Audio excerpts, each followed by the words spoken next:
What's going on, teamers? Welcome to DigiPod, the digital podcast. I'm your boy Varney, and today I have the Council of Dans with me. What's good? Hey, we gotta do a better. Hold on.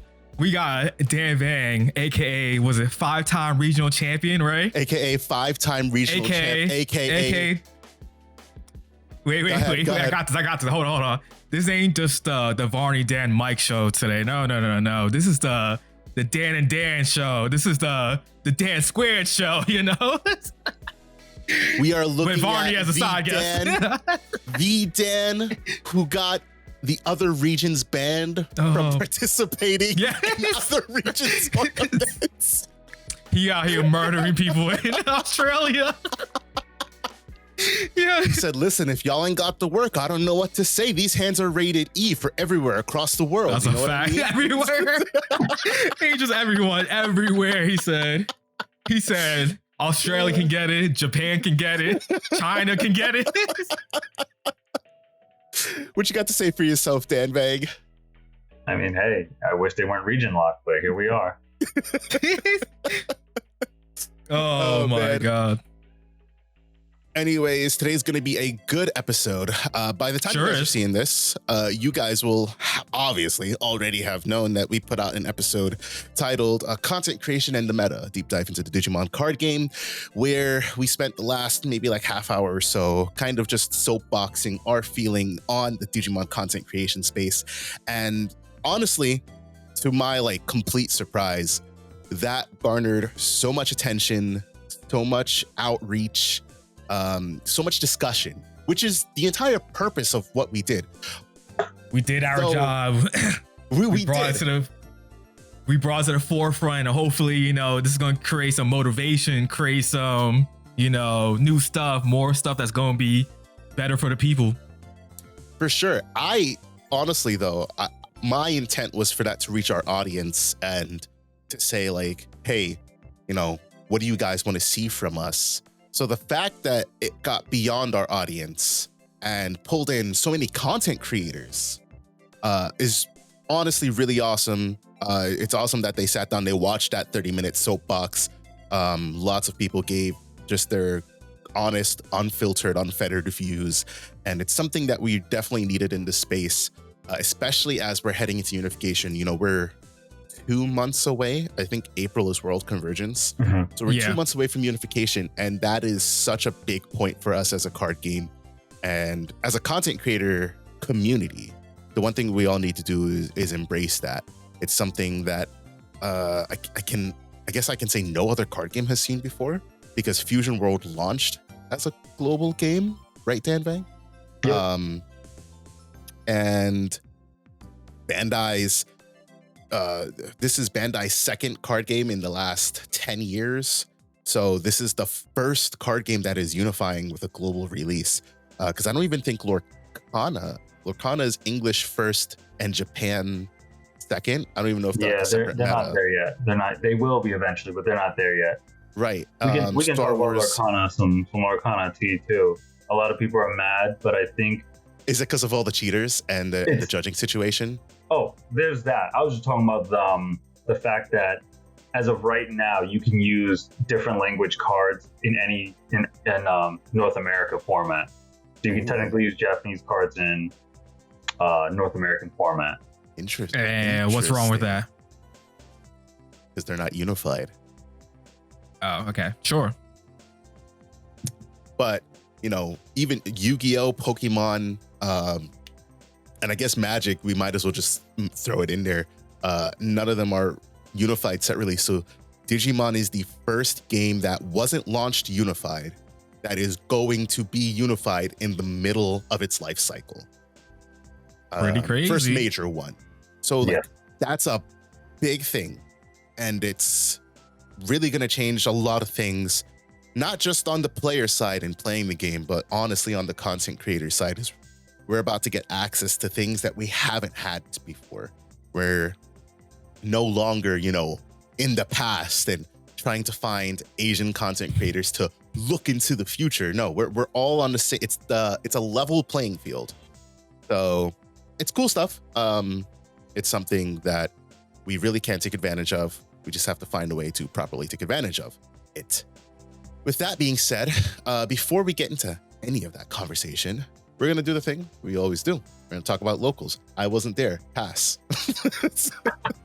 This man he just doesn't show up for locals anymore. It's crazy. What is locals? You know, it's like every Sunday, it's like, I got to drive 40, 50 some minutes. And then to make it worse, there's no deck that like I'm super excited about playing right now. Like I am excited about like Tyrannomon and a couple other decks, but I don't have my cards yet. So I'm just like, I don't want to go there. I don't have my cards. I want to play these old decks. So I'm just in this weird space of like waiting to get my cards and build my decks and then go to locals. And it's just like, by the time it's going to happen, by the time I get my cards, 2.5 out here. No, seriously, 2.5 will be out. And at least we'll have that for 2 months before World Convergence. So, you know, I'll probably go more then, especially because Examon. But you know, that's just kind of where I've been at. So, you know, that's me. That's locals.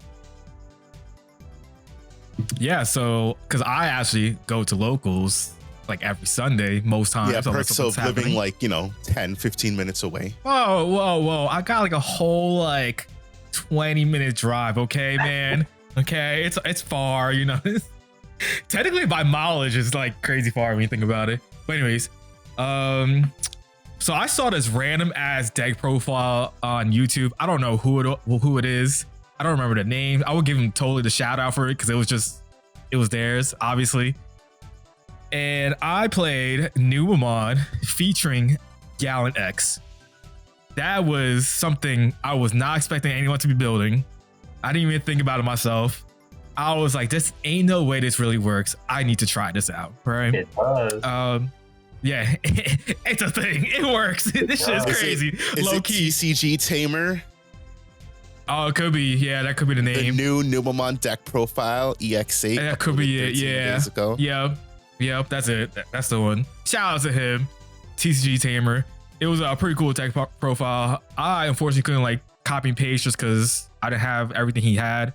And even if I did, to me, in my headspace, as someone who played Numamon a lot, I was like, there's certain things I would still keep that he took out. So I did those changes, whatever. And unfortunately, record-wise, I did terrible. I was like 1 and 2. I was out here throwing against Omnimon for whatever reason. That was my round 1. I won game 1, and then I lost game 1, and then threw 2 and 3. I think that's what it was. I don't remember what it was.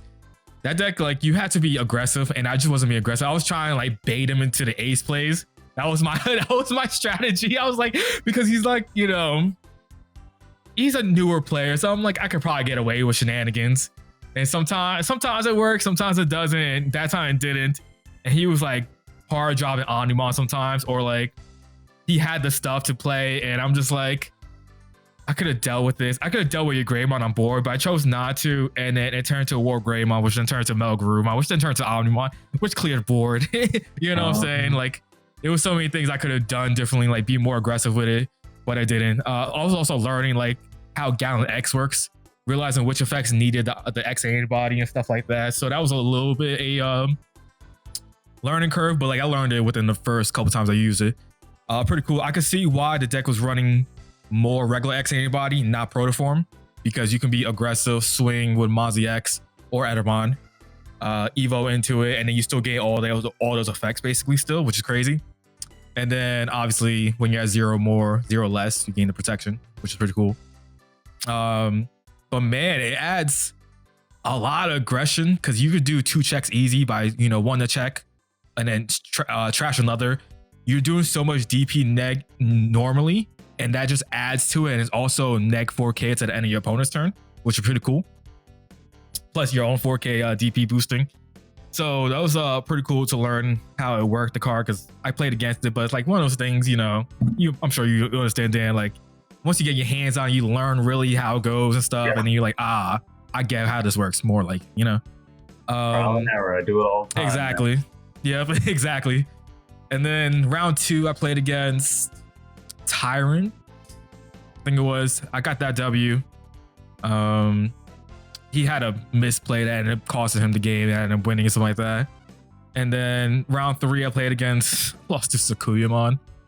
Just because Sakuyamon X Sakuyamon was trash, Stan. Still trash, regardless. Because if I would have seen like anything, it would have been a different story. If I saw my cards, I would have won the game. Sakuya X gives it a lot of aggression I didn't realize it could do. Like on suspend, and you can like give a second attack +1. So like that's what he ended up like. He OTK'd me with double Sakuya X at one point. I was like, oh, that's cool. I didn't know you could do that.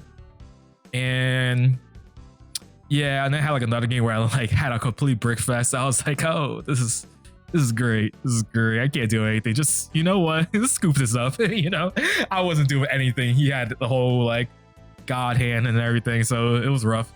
But yeah, that's how it was. I would definitely like to keep playing and learning the Gallon X version, because I think it's pretty cool, and I think it has legit legs to do something. What a world we live in. I know, right? New toy everybody wants to abuse. Imagine a slug evo into a what's it called? A teddy bear into a Royal Knight. It's great. It's great. What a world we live in. Gotta love it. What about you, DV? Any locals to report on? Yeah, I went on Saturday. Shout out to Sorcerer's Inn. That's about a 20-minute drive for me, give or take. I was trying to play the boy Gallon Dex, trying to make it work. Trying to get look at his shiny version. This man said max rarity or bust. I was trying to. I've had a lot of max rarity Gallon stuff in the past, and I just never played it. Sounds about right. Obviously, let me try to max it out, play it. I do like it. Played against Rocks. What did I lose to? Lost something. I don't remember. I didn't lose to Rock. What did I play against? Oh, I lost to Dino. I lost to Fortitude, man. Fortitude is no joke. Especially against Gallant, because Gallant X just doesn't protect against that. Like you have to really try to sequence it, and most times it's just it's tough. Yeah, I do agree that if we compare the Magna X to Gallon X, right? Gallon X feels fair because if you just pass the turn doing stuff, like the Gallon X is gone. Yeah, but not just that was definitely something I learned. They gave Magna X, obviously, it is an armor form, so to say, but like it already has immunity, and then you gave it armor purge on top of it. So it's just like, oops, sorry, I didn't have protection, but I died in battle, got deleted, something. I'm just gonna armor purge, and I'm just gonna go back into another Magna X. Yeah, Gallon X is a little more fragile, right? Like you just put the memory marker on the other side, and you're like, oh, no immunity for you, you're gone, man. Or you just hit a security bomb. And you're like, oh, here's the. Oh yeah. I see that's why a lot of people use that egg to pay one memory so that they can manipulate it a lot better and try to get that protection. I will say though, Gallon X makes the deck such a like quick OTK at times though. It's crazy. Yeah, it puts it past it, right? Because BT7 Gallon, we're like, okay, that's cool, right? You're immune to everything, but you're not giving this potential to like 3 checks, trash 1, and do all this stuff, That's the difference between it. So they made it fair-ish, right? But definitely fair if we compare it to Magna X. Yeah. Oh, Magna X is just sometimes Magna X can just be a slow wall. Yeah. And then Gallon X is just like legit, just like I'm coming through. I'm breaking them shields, you guys, and just calling it a day. Oh, yeah. And then if we want to talk about the next, I don't know what you want, gold special chase fair, right? The Omni X coming out right next to that. Ooh, I can't wait for that one. One of those. That can go in a lot of decks. Oh yeah, definitely. So, on the topic, oh gosh, topic? I can't speak. Golly, on the topic of Gallantmon, before we jump into any other conversation, because we've only ever had the trio of mine, Dan number 1, and Mike's takes on protection in the card game. Dan Vang, give us the quick Dan Vang spiel on how he feels about protection effects in the card game. it's a very slippery slope, right? Obviously, you guys talked about before, like you can't have it too busted. Like if we were rating it like 1 to 10, like Magna X is like at the 9.5, almost 10 range. Just to say for what it is, it's a 10. It's a 10. I would say like Gallon X is kind of like maybe like a 7, 8, right? Like there's still ways to get rid of it, but still sometimes it's a little immune is a little tough. I do think we need to figure out if they're going to keep giving protection effects, they need to figure out a stipulation with it, right? I think we all know, and you guys always support too, like Digivolve is like that kind of way around it, kind of, right? But still, it's still tough at the same time. It also just becomes annoying because when DDG, like, it's like that, it's a game of balance. It's like, yeah, we can use Digivolve, but then Digivolve becomes such a problem when like multiple decks can have access to it that it's like for example, why does Angels need access to Digivolve? They just have native access because of Shadow Seraphimon now. And before you were like, some things that you can play just play really good into Angels, because like Machine Dramon, for example, you're just like, all right, cool. All I need to do is get this EX1 Machine Dramon on the board and they can't touch me. I'm untouchable. It's like, they've got like 3 Shadow Seraphimon, so they'll just Digivolve you and then neg you. And it's just like, it's like Tamer hate. Like, I was reading some comment on the podcast that we did, and somebody said something about how like if the game was evolving into Yu-Gi-Oh, every deck would have access to Tamer hate. Every deck would have access to the same exact floodgates, and like kind of like every deck would be able to do the same exact thing. And then they're just doing like slightly different things at the top end or something along that. We'll read that comment. Like that just makes every deck not having a specific identity versus right? Exactly. I've been saying when it comes to stuff like that, I think every color should have like an MST type card where you can just like pop an option on board. I don't think that's like wrong for every color to have. There are certain things. What are you talking about? Come on, that's a one deck. I mean, in general, like there should be something like that where any deck, like maybe like a white color, just keep it white or something, and it's just like can be used. Yes, you know, there's so many different cards because they like ignore color requirements and whatnot. But I think there should be something like that for anything to be able to use. Like, all right, do you want to put dedicated space to this? That's a thing. Like, do you really want to do it or not? And you have to make sure you have the space for it. If it were to exist, would you be okay if it costs 3 or 4 memory to use it? Yeah, 100%.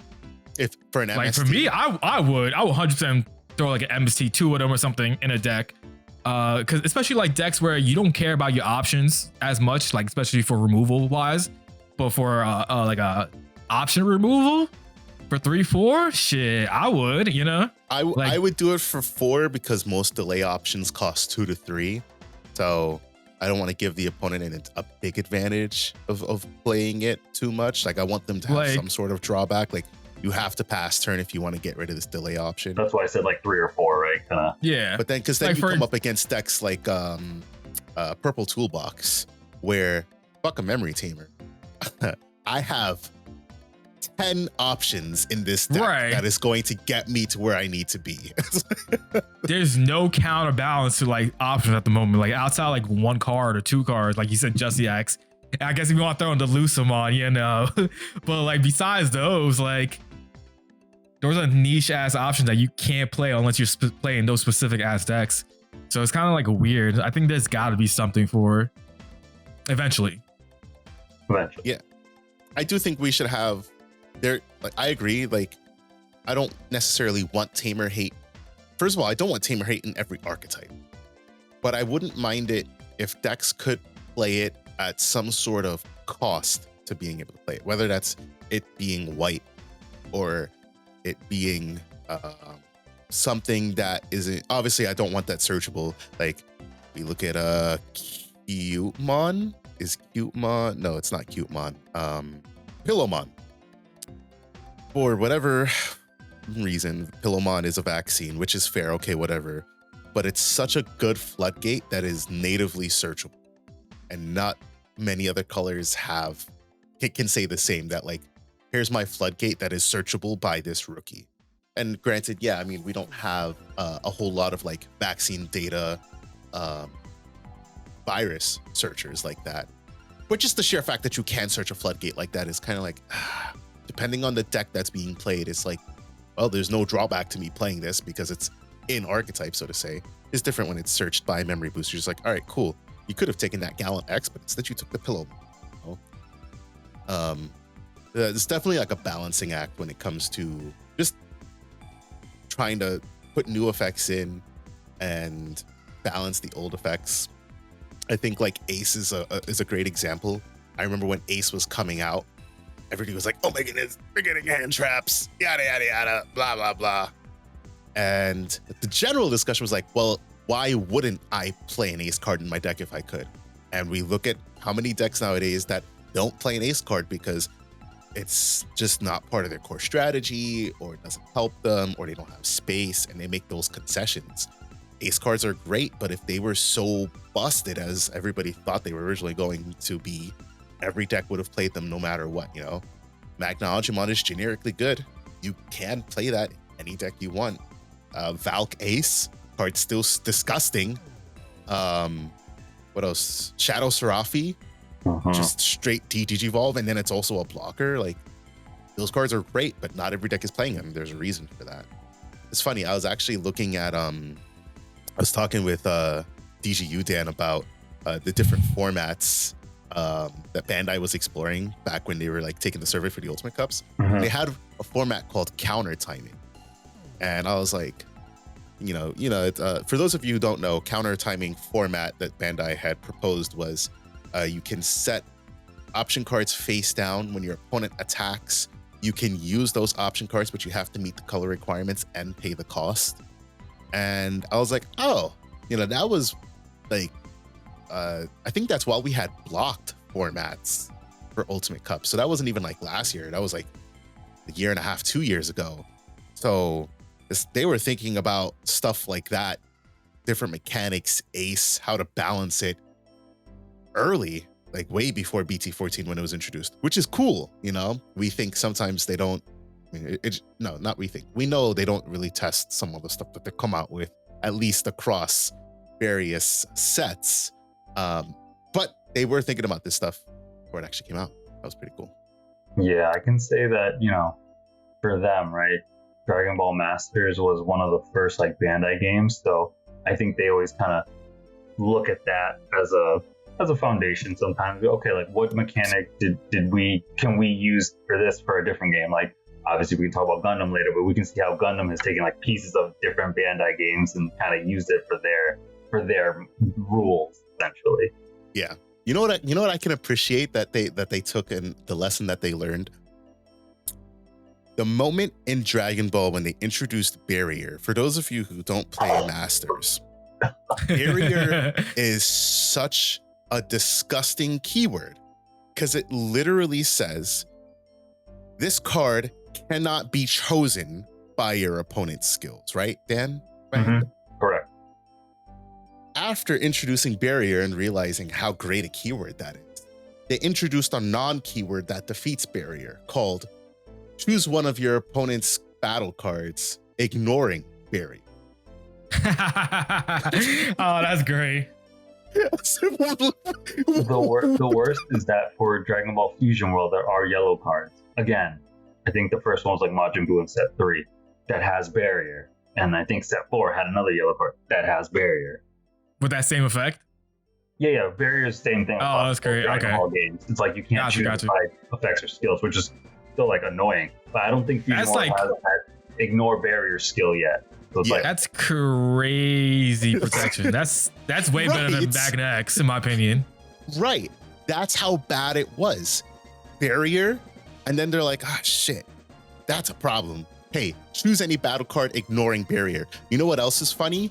You had a card called Fused Zamasu. Can't remember which one exactly it was, but this card was absolutely cracked because it said, well, when it was initially brought out, it's not so cracked anymore. It's still good.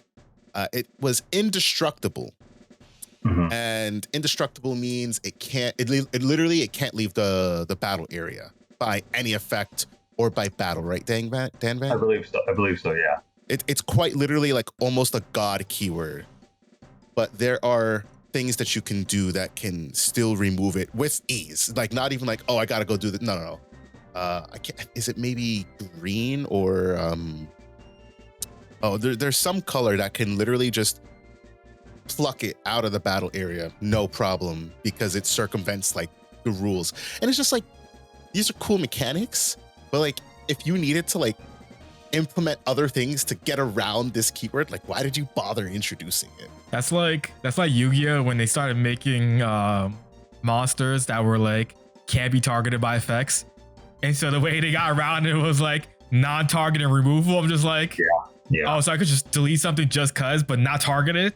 Yeah. But it's targeting, but it's not. So it's like, that was how you were used to out things, or you just randomly tributed them, whatever, with kaiju. That's so funny to me. Yo, kaiju. Yeah, they had that. I wouldn't be surprised if we get some sort of kaiju mechanic someday. Hey, Dan. My name around the circles by me was Kaiju Dan. All right. I was a menace with them. Yo, I still got like 6 Gamma Seals somewhere in my closet. Oh, so do I. Yo, I made like 5 different kaiju decks because I thought they were cool as hell when they first came out. It was like every type of iteration. It was great. But that's what I mean. At least for as much complaints as you guys may have about Digimon, they have learned a lot from DBS. A lot. And you can see it in Fusion World because they haven't repeated half of this shit. I saw somebody ask on the Masters subreddit, is this game, or why would I play Masters over Fusion World? And I think it was the Lookout. They commented, if you play Masters, you'll know who the Lookout is.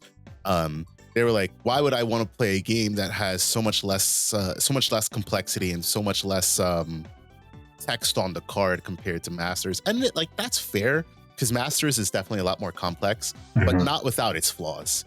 Not without everything that Masters has introduced, banned, reintroduced, rebanned. It's just, if you look at at a Masters ban list and you look at the cards that were banned, it's like, okay, yeah. Like, we have cards on Digimon's ban list that were definitely like victims of just not good power creep in terms of like the design. Jet Sophie being an example. 1 cost to Digivolve on a hybrid with Tamer and Source, recover 1. Easy leg into a level 6 when yellow has such good generic level 6s. Forever on the ban list. I don't think it'll ever come off. We don't have to talk about like all the ban list cards, but it's stuff like that. When you look at the DBS ban list, their ban list is 3 times the size of ours, probably. And they have as many sets as we do. No, they have, I think they're on main set. Should be 20. More. They have a lot. I'm trying to, so I don't want to compare, because they're on like main set 28 or 27 by now. But their side sets, they've had a lot of like, they don't have like the same EX, so to say.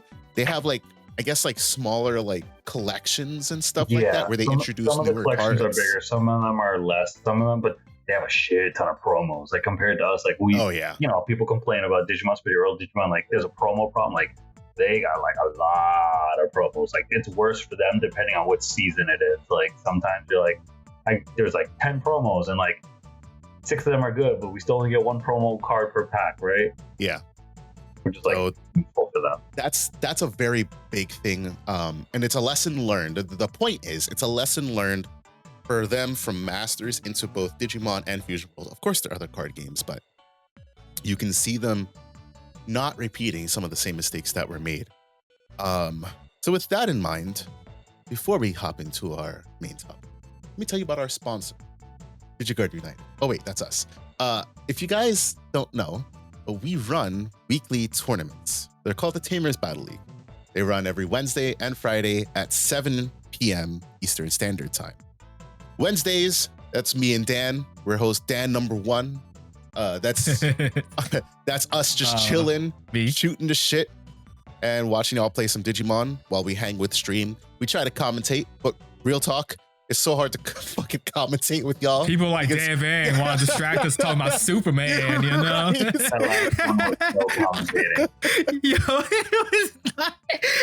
If y'all came in expecting an actual commentating, it was not happening on the last stream.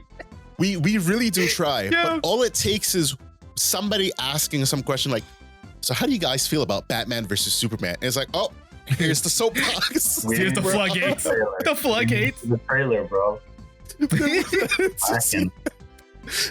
On Fridays, Dan 1 and I try to commentate that, but last week, because we were unable to be there, we handed it over to one of our community moderators. Shout out to Leppy. He anchored down the stream with another person that y'all would know very well. His name is Brito.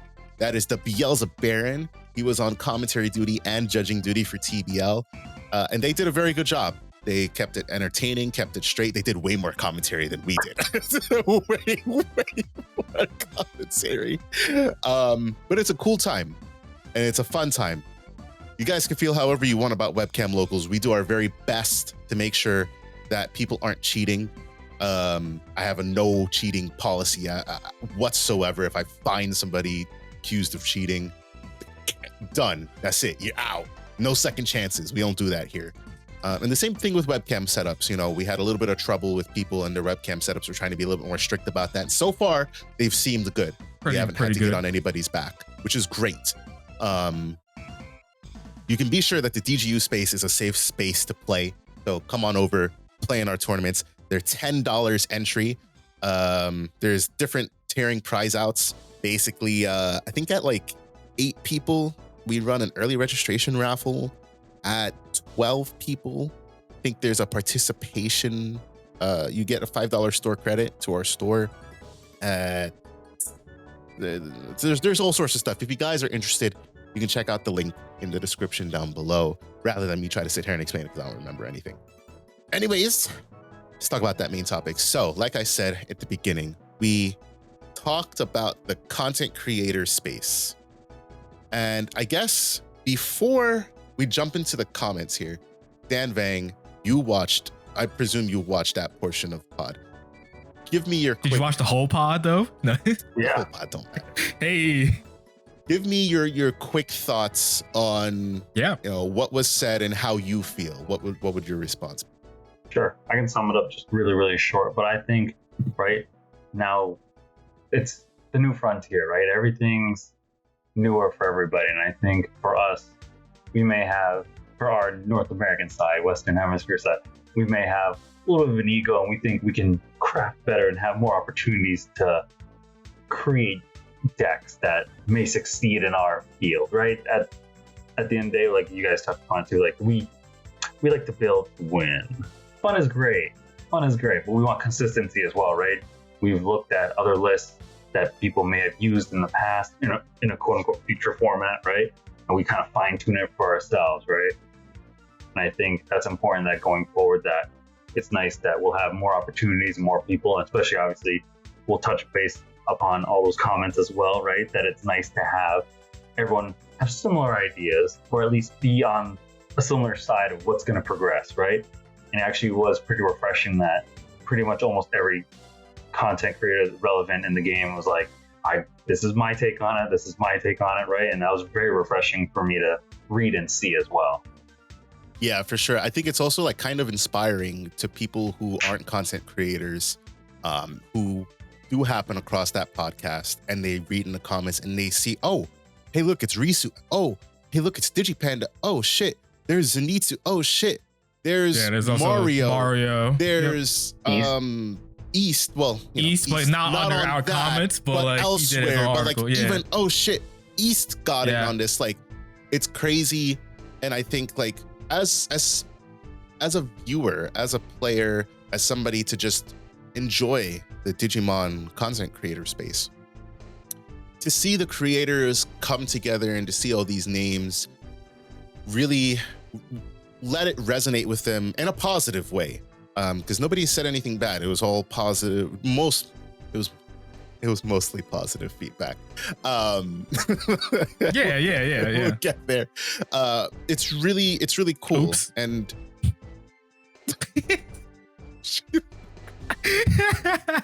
Sorry, go ahead. Continue. Well, you got me fucking off track, and I don't know what I was trying to say, you fucking bastard. Let's go. We did it.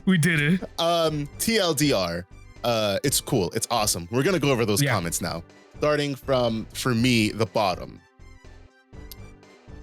I'll just shout it out. Coach said, I will say Varney does not have the worst takes, but he has the most corrected takes. Yo, great Thanks, comment. Coach. Yeah. All right. Getting to the first comment. This is by Jinsinex. This is our boy David from Big East Chat. He said, regarding content creation, I think the answer is honestly very simple. Just make what you like regardless of who has already done it. If people like you guys for who you all are, they'll watch anyways and listen in. I think to always be different and innovative is going to lead to burnout because you're never going to win the race or never going to always win the race. Nothing is ever truly original. I think the best approach is do you like the idea and feel a drive to make it, go for it. I don't care if there's 20 other people doing the same thing. People watch nowadays for people. As long as you are trying your best and having fun, it's all good. And he asked me to still do my Why Bandai Shafted Mastamon video, which I will do. I realized I did my Barbamon video and my audio was so fucking scuffed. I was pissed. Did you? That was a 26-minute video down the drain. No. 26-minute unscripted video down the drain. Do you know what it's going to take for me to sit here and unscript another 26 minutes? Fuck. Anyways. That's rough. Some other takeaway from the comments there. Oreo said, I watch deck profiles mainly to get different perspectives. DigiPanda said, I think deck profiles can be hit or miss. If 3 people upload the same deck, but different styles of deck, quoting Purple Hybrid, because there are 3 different distinct Purple Hybrid lists. There's Purple Hybrid Kaiser and Lowy. There's Purple Hybrid Velgar Loop, and there's Purple Hybrid Yellow Control, typically Venus top end. Then, Purple Apocalypse. Want to put that out there. Thank you. Hey, that video was like at 2.2 K views. Just popular AF. Yeah. Then that will, that's 3 different distinct styles, and people will be inclined to watch it because that's 3 different distinct styles. But sometimes it can get muddied when it's like, here's my Tyrannomon deck profile. Here's my Tyrannomon deck profile. Here's my Tyrannomon deck profile, and everybody's running the same cards because for what it's worth, you can't really run anything different. You can change up the ratios just a touch, and your spiciest deck is like, I play Medieval Gallant. Yeah. I play Blitz Omni. Like, it's like, oh, those are cute. But for me personally, the reason that I don't really care to make deck profiles unless I top is because there isn't any room, so to say, for that. Like, sure, personality is a big thing. And I just want to take this time to shout out DigiDread because it came up in conversation on Twitter today. DigiDread has a fantastic personality, and I was like immediately drawn to like the vibrance in his voice, even though he's not on camera sometimes. From what I remember, the early videos were just listening to him and hearing like the enthusiasm and the drive behind his voice doing a deck profile. I like watching the deck profile. That being said, DigiDread captured what I find to be a niche in deck profiles. When we got all those new Pulsemon cards, his video for his Pulsemon deck profile, for what I thought was a current format Pulsemon deck profile, because I didn't know going into it, was actually here's the new support that we just got, because we had gotten everything at that point. Here's where I'm taking here's my old deck, and here's where I'm taking it. And I found that really awesome because I was like, I do want to see the new cards. And for somebody who's playing Pulsemon as much as he is, it was cool to hear his takes, what he thought about each individual card, because it's a slew of like 5 or 6 cards. So he talked on each of the cards, how he thought they might or might not fit into the deck, and then gave us a new deck list with the updated ratios, of course, without testing.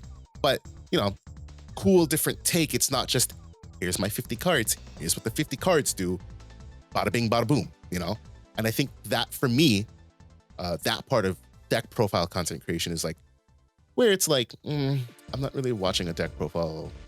I don't know. Let me think of Lord Nightmon. If I see a Lord Nightmon deck profile, number one, I'm going to automatically assume it's a Dark Animals engine. If it's not Dark Animals engine, well, first of all, you already got me to click on it because cool, Lord Nightmon not featuring Dark Animals. Count me in. But then, like, in the Dark Animals vein, what are you running that's different in Dark Animals? Oh, you're playing Leviamon. Spicy. Oh, you're playing 2 Lilithmon? Ooh, naughty. Wait. Why'd you say it like that? That's what I mean. It's like, how do you feel when you look at it? Ooh, spicy. Ooh, naughty. You know? There's nothing different about that for me. But I like some spice. Yeah. I TLDR. I cracked Dan number 1 up over there. Personality and uniqueness. Big thing in content creation. And one of my biggest takeaways from all the comments, and David's was the first comment, one of the first comments on the video, was that yes, I am going to make the content. I want to make content that resonates with me and content that I enjoy making. Quick intermediate question for Dan Vang. What do you think?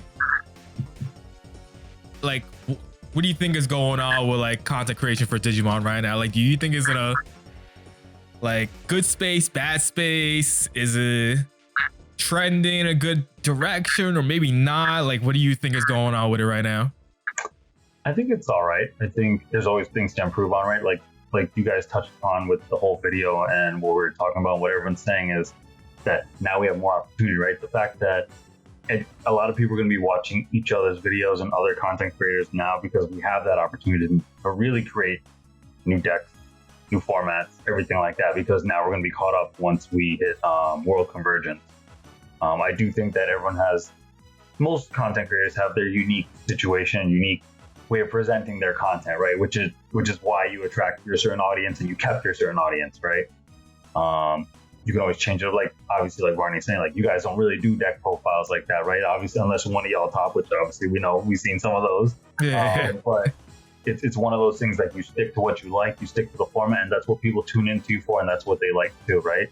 Whereas, like, some other creators will do deck profiles, or they'll just do like, hey, let's rant a little bit, let's talk about what's going on, and kind of see what clicks and what doesn't, right? For me, like, I think I like content creation where it could be 2 ways, right? It could be the one where I don't have to look at it all the time. I could just listen. Like, I know the longer podcasts, the longer content creation videos, a lot of people are like, I can listen to this on my drive, or I can do this while I'm working, I can do this while I'm studying or doing something, and like it still provides that information that you like, right? Whereas some other things, like there's just like a deck profile, like you gotta like watch it kind of to be like, okay, what card is what card is this?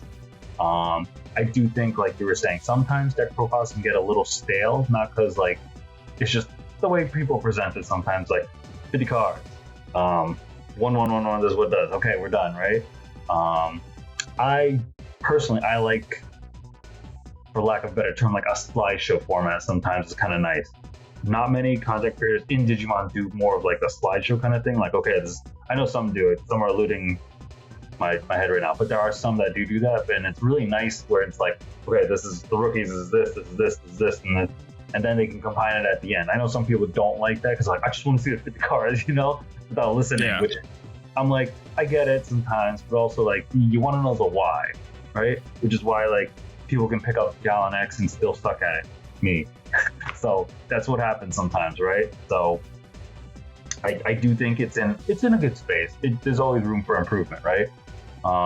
It's just like, for you guys, like most of your viewers wouldn't really expect a deck profile, right? Unless you guys top them, then they'd be like, okay, like I'm gonna listen, because now you have actual results and you have like matchup and like actual insight into it. Folks, like, here's the 50 cards, man. Like, good luck to you. Yeah, for sure. I think another thing, and from the audience perspective, so for those of you listening, one thing you might not realize, I mean, content creation is a battle. Like, it really truly is. One of the biggest battles is the battle for your attention. First of all, the fact that we have you guys sitting here watching this podcast is absolutely fucking awesome, and we love you for it. Thank you. For sure. But we fought our ass to get you guys here to watch that, think about that in terms of a deck profile. A deck profile really requires, like, it really is a battle. And that was my argument about why I don't care to do deck profiles if Avol's doing deck profiles, because of this thing I'm about to say right here. When you're doing a deck profile, what people want, what you as the viewer wants, is you want to know what 50 cards I'm running in that deck. 9 times out of 10, you're jumping to the end of the video to see if I uploaded the list at the end of the video, or you're checking the description to see if I put a link to the deck profile in the description. If I didn't, then you're like, fuck, I gotta watch this video. And I'm a culprit of this. What you're going to do then is you're going to try to scrub through the video, and you're gonna try to find every screenshot of the cards and the quantity of the cards that you're running, so you could get an idea and say, okay, cool, I didn't even bother watching your 15, 20, 30-minute video. I found my information in like 3 minutes or less by like scrubbing through your video. People so back in the day, good. I was about to say, like, back in the day, like when I was newer into the game, I mean, I started the game at like day 1 of Digimon, but like the first, like I would say maybe the first year 2-ish, I will purposely listen to whoever was doing deck profiles, because like I was still learning the game and I'm still trying to understand the game at a high level. Towards like the later, after that 2-year mark, once I'll say you were probably intermediate. What? Not even once I was intermediate, because like I was say, I mean, I'm not gonna brag about myself, but once I got to that like 2-year mark for sure, I would just go through people's deck profiles just to see, because I already understood how the game works. And so I would just do what you just said, scroll through it. If there was no picture in it, I'm definitely just skipping through it and then be like, click, what's that for? 2, next, keep going, like keep on going. So like, I understand what you're saying about that. And I think deck profile is probably more for newer people. I think like on the more detailed side, it's competitive, for one, those and then newer people, players, I feel like. Or if you're trying, to pull every bit of information, not just the cards, but you're trying to pull every bit of information. Yeah. And I would say this though, for good, like deck profiles, what I look for. I'm gonna give a shout out to Mario, because he said something on our comments. I'm sure we'll get into it. I used to enjoy watching his deck profiles, because since he was at a very highly competitive level when he was doing his games, his knowledge on like, all right, this is why I'm running like this ratio for this matchup and stuff, I thought that was super important back in the day, versus someone else's deck profile who maybe wasn't as competitive with it, and they were just making a deck profile like, here's like this deck I've been working on, and here's why I think, ABC. But like, I didn't take their you didn't weigh their opinion as heavily as you weighed Mario's. Exactly. Like I didn't weigh their opinion as high, just because I was like, oh, I don't know if you were really like out here in the trenches. You know what I'm saying? Like, yeah. For certain people, like I took like Huang Zeros 100%, like too hard. I think at that time, like Mario's early on and stuff, when he was doing it like crazy, and a couple other people, but then there was other people I just didn't like enjoy. Like I don't remember the top of the name, but like it just didn't weigh as high, because I was like, I don't know how competitive you are. Like, where's the results for this? Like, right. results, drive views, in my opinion. And so that really helped for me. 2,000 views. So if I want to make a Digimon deck profile, would you watch that? You got to top with it first, I would love to. You got to top with it first. I know you. Top. The difference is, like, let's say Dan Vang were to, like, let's say he started to do content creation on a regular basis. I will watch it consistently, because I know his knowledge of the game is very high. You know what I'm saying? That's what I care. That's what I would look for quite often. It's like, all right, how knowledgeable are you about the game? Like, if that deck profile, he were to make a Justimon deck profile, I would watch it instantly and listen to it, because I know his level of intellect in the game. You wouldn't win with it, but you'd actually listen to it though, right? Hey, I'm planning to build Justimon, so just keep it, I'm just saying, I'm planning to build it. So that's a good point about who deck profiles are for. And that's my view on it. That's my take on it. I don't make deck profiles unless I have results.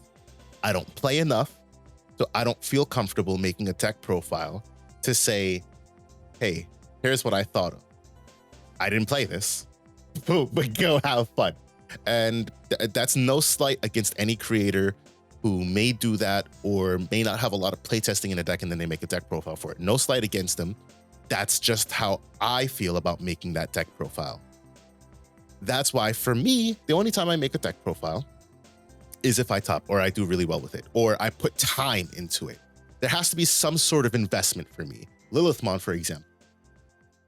The moment I won locals with that, I was like, I bet there's a deck profile because I've been working on this and I was happy with it, ecstatic.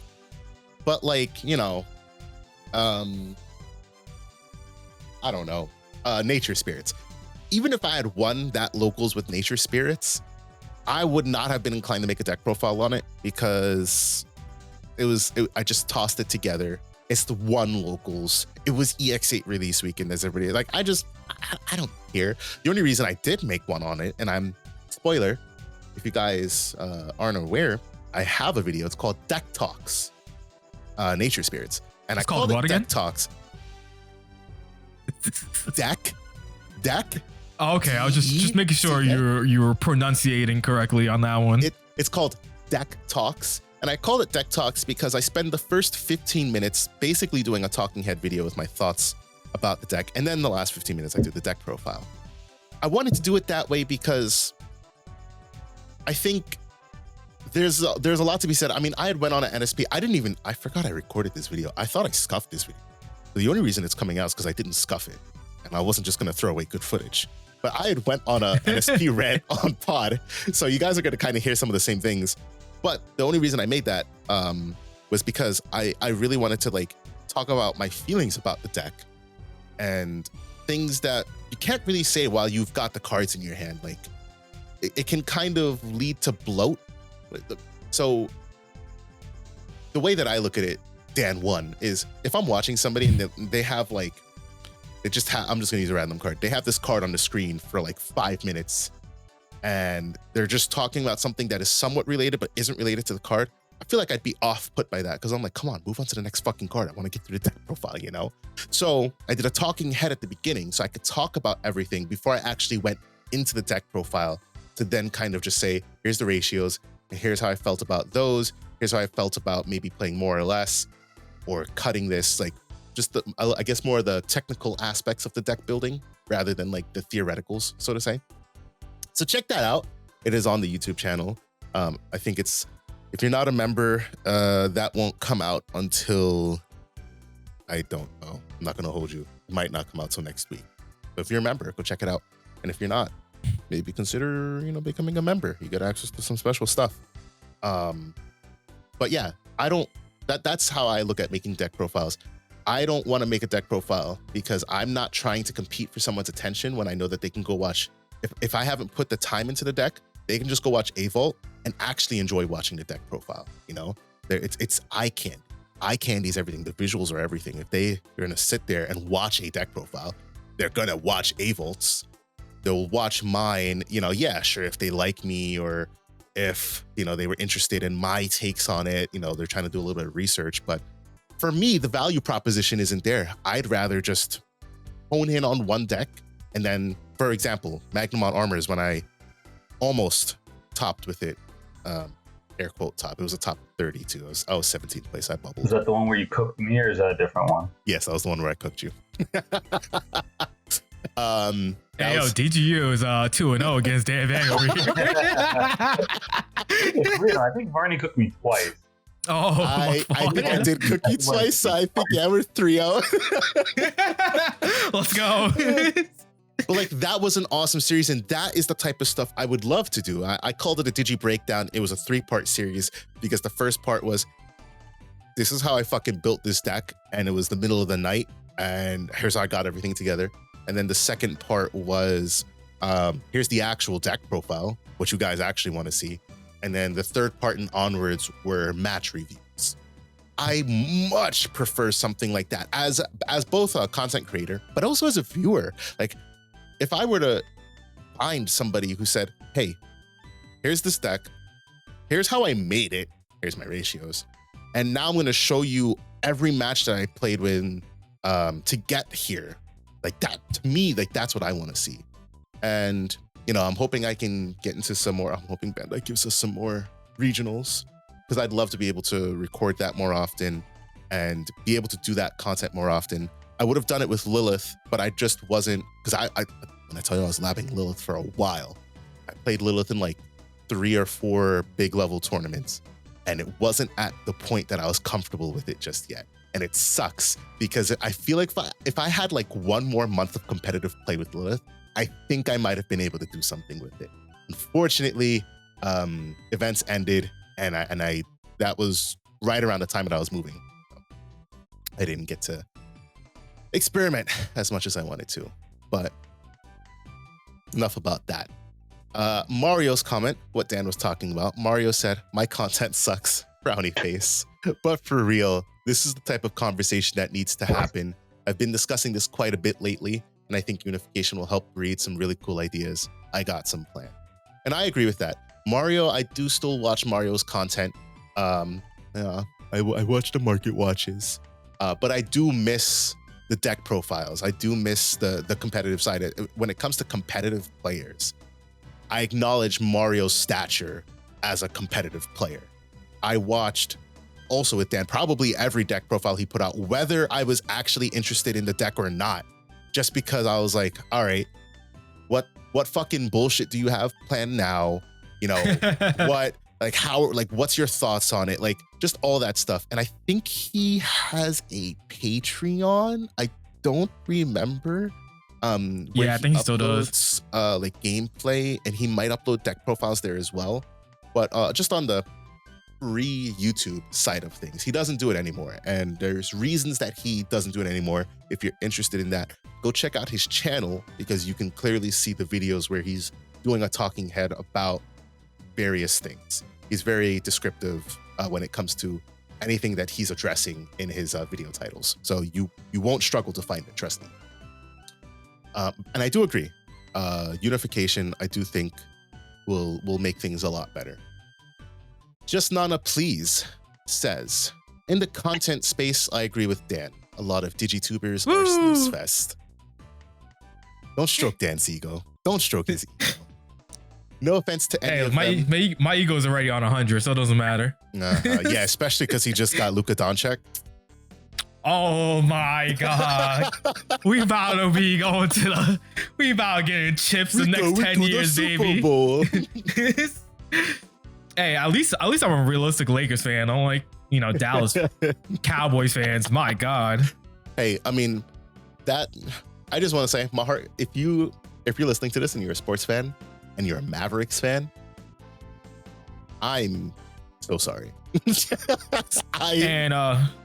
Real basketball fans would know that they can get a chance to win a chip in the next 3 years.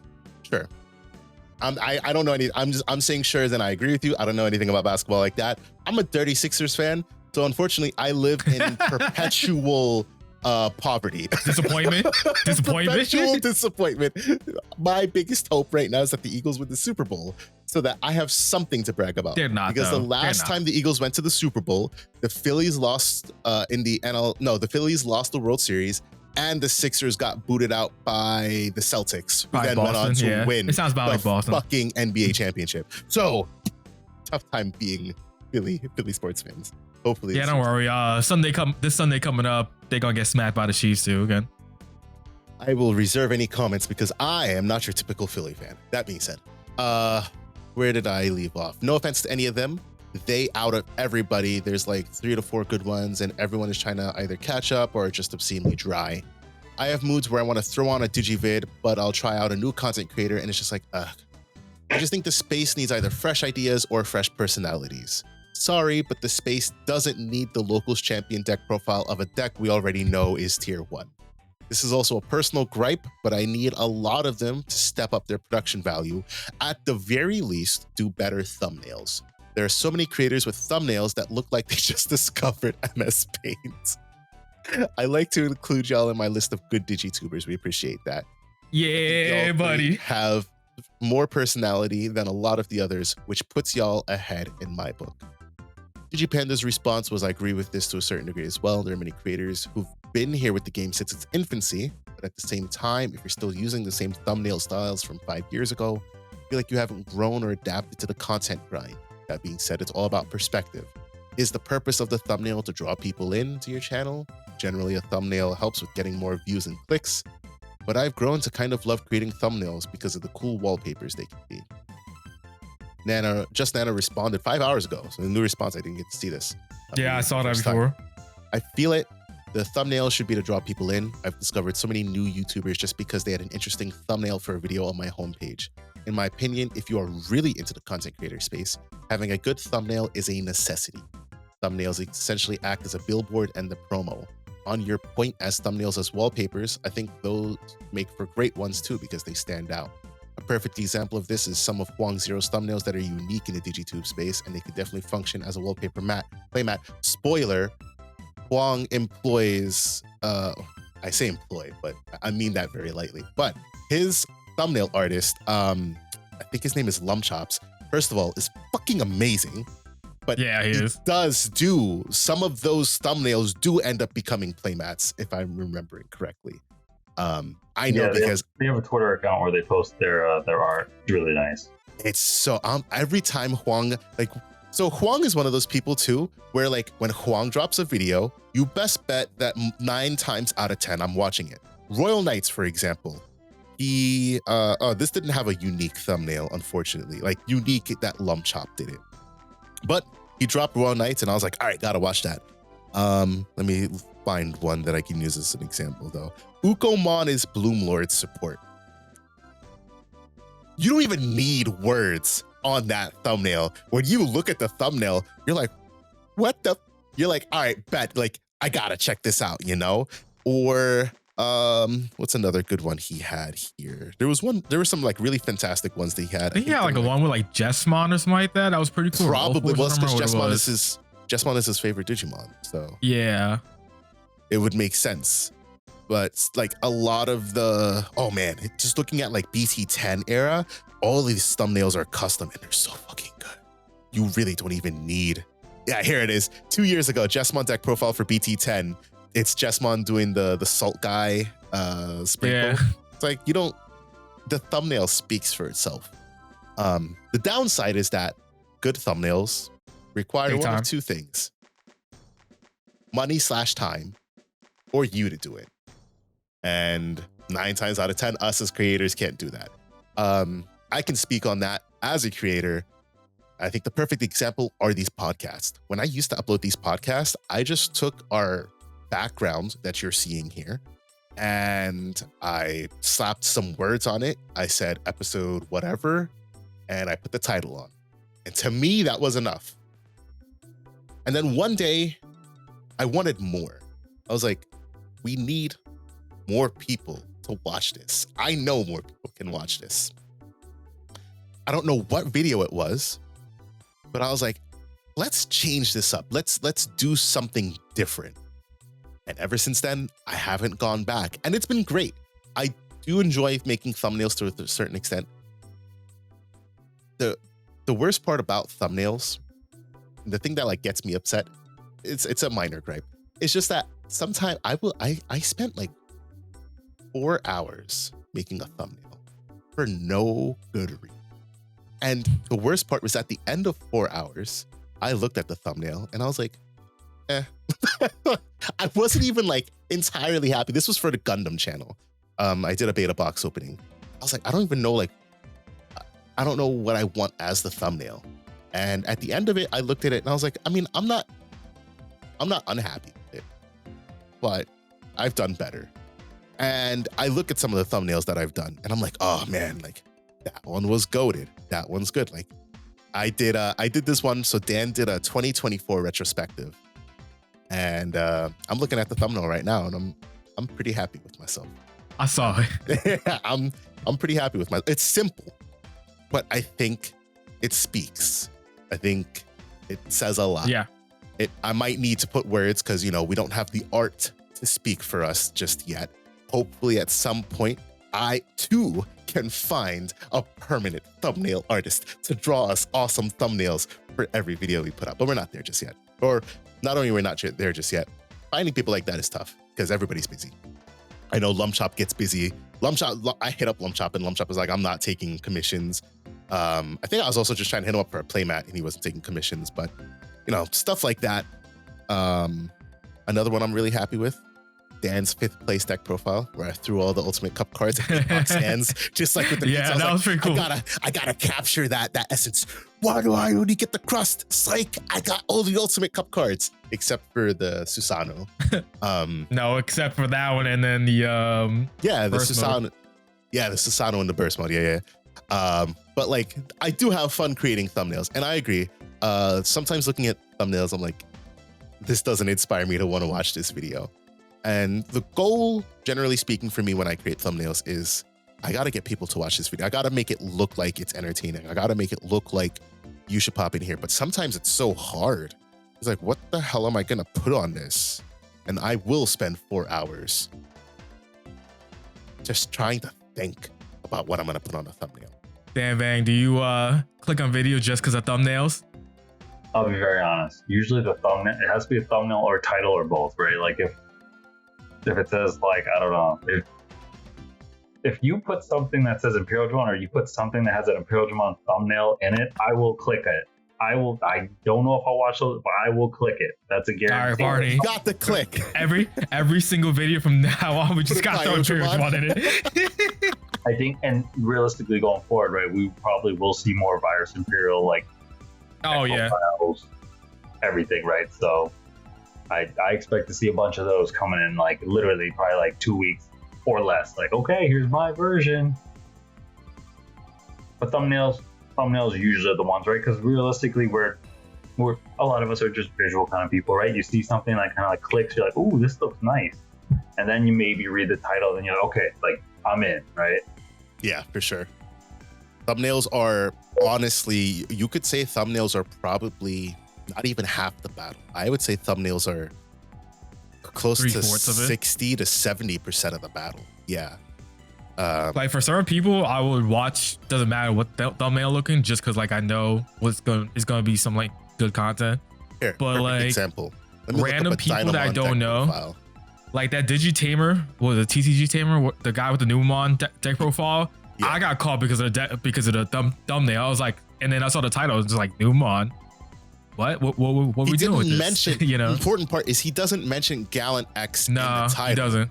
It's a Numemon deck profile, but there's a Gallant X in the thumbnail. Yeah. You see a Numemon with the slugs. That person would get more views if it was like Numemon plus Gallant X in the title. In the title, honestly, I don't think so. I think the title plays such a minuscule part. I don't typically have problems because, you know, there's the balance of like, do I go for the clickbaity title or do I go for the here's what it is title? And generally speaking, most Digimon content creators go for the here's what it is title. The part where you capitalize on is the thumbnail. That's the way that I look at it. True Champ Steven was the one who used to, you know, do the clickbait titles. And it wasn't like the thumbnails were definitely like heavily. I would say his thumbnails were like clickbaity, and then the title was just the title, I think, if I remember. Because the titles would sometimes be like, this card is busted, or oh, okay. Like they'd be like along those lines. And that's what like ChatGPT tells you to do. This card is busted. Gallimon X Numemon deck profile. You know? But that's the important part. Like TCG Tamer has 1.9 thousand views, and he only has, I'd say only, but he has 1.8-ish thousand subs. So like, that's like, first of all, that's like great. It's like a view for every sub, but he didn't need to mention Gallant X. So the thumbnail definitely brought in a lot of those views. And I'd be interested to see like the clicking statistics, because there's statistics we can see as about like who clicked from where, who searched this out, etc. But looking up a Dynamon deck profile, A-Vault's the most popular, of course. I'll say A-Vault probably pop up first, yeah. Right, because it's A-Vault. 6,000 views 2 weeks ago. DigiPanda didn't do it's not a deck profile, but it comes up under the deck profile because it's set review. 4,000 views when he was talking about dinos. We got Digimon Development, 1.6 thousand on Dino DNA. That's the title with a picture of a Tyrannomon. We got Hyper Coliseum at 1.3 with a couple of cards and then the Dinomon. Avid Herpetologist is 1.1 with a couple of, actually it's not even, he has like Godzilla on the card and himself, an entire Tyrannomon. I'm not surprised. Soul. Yeah. But see, like, that's the thing. Like, that's the battle. Like, those are great, relatively speaking, because it's like, all right, here's how I'm making this different, rather than just like, for example, nothing. I'm not saying there's anything wrong with or anything against this, anything wrong, but it's the example. Spidey plays TCG. Dinomon deck profile. He has just a picture of the card, and then there's like a background of the forest. Dinos are back, and it has 777 views. Like, you can tell, like, just looking at that. Even DigiSean here, Dinomon deck profile, 6 days ago, 766 views. It says Dinomon deck profile and 3 cards, Ryotaro, Dinomon, Medieval. And people are just like, all right, well, I guess that's just another Dinomon deck profile. Oh, this one has Medieval. Okay, good to know. Compared to what appeared at the top of the search results, which are all these different iterations, different ways to view, different ways to find different things that, like, oh, I should give that a watch. Like, also the element of being the first to do it is a big help. But yeah, agreed with the thumbnail point there. Shout out to Max Tapera. Max Tapera watched our podcast for the first time, said, howdy guys, first time watching, and I love the conversation, but the background music kind of drowns you guys out. We apologize for that. When I listened to it back, it was weird because at first I didn't think it was loud, but then I was like listening a little bit more in depth, and I was like, okay, I can see why this would be loud. So we're gonna tone that down. We Editor, what are you doing over there, man? Slacking. What we pay you over here for, man? Oof. Jesus. He's doing a pretty good job so far. Ride My Avatar said, I don't make the list. I never make people's list. LOL, Kyle. But I tried the higher quality, but with working full time, it doesn't equal out to $5 a video if I'm looking. If I'm lucky. Can't afford an editor if I don't make more, but that's the problem at the end of the day. You're limited with time, no extra money to spend to hire an editor. A lot of other content creators might have a work from home job. I have a 2-hour drive for a full work day, full 8-hour work day. I'm lucky to fit in a 10-minute video. And that's the other battle for us as content creators. I would assume that if you're making content, you love making content. I'm going to soapbox just a touch. This is going to be unrelated to Digimon, but I'm 28 years old. When I was 14, I wanted to learn programming. I wanted to be a video game developer. I picked up a book on C++. I tried learning. It was a little bit beyond my brain at the time, but I did it, and I learned a little bit of programming. And I took a game dev course in high school. That class made me hate game development, but they didn't do a good job of making me like it. That's my opinion on that. Going into college, I went into college for IT initially, but I'd always had a secret, like, soft spot. Not secret, but I had a soft spot for programming. And at some point during college, I switched to being a comp sci major. I am now a software developer for my full-time work, and I love it.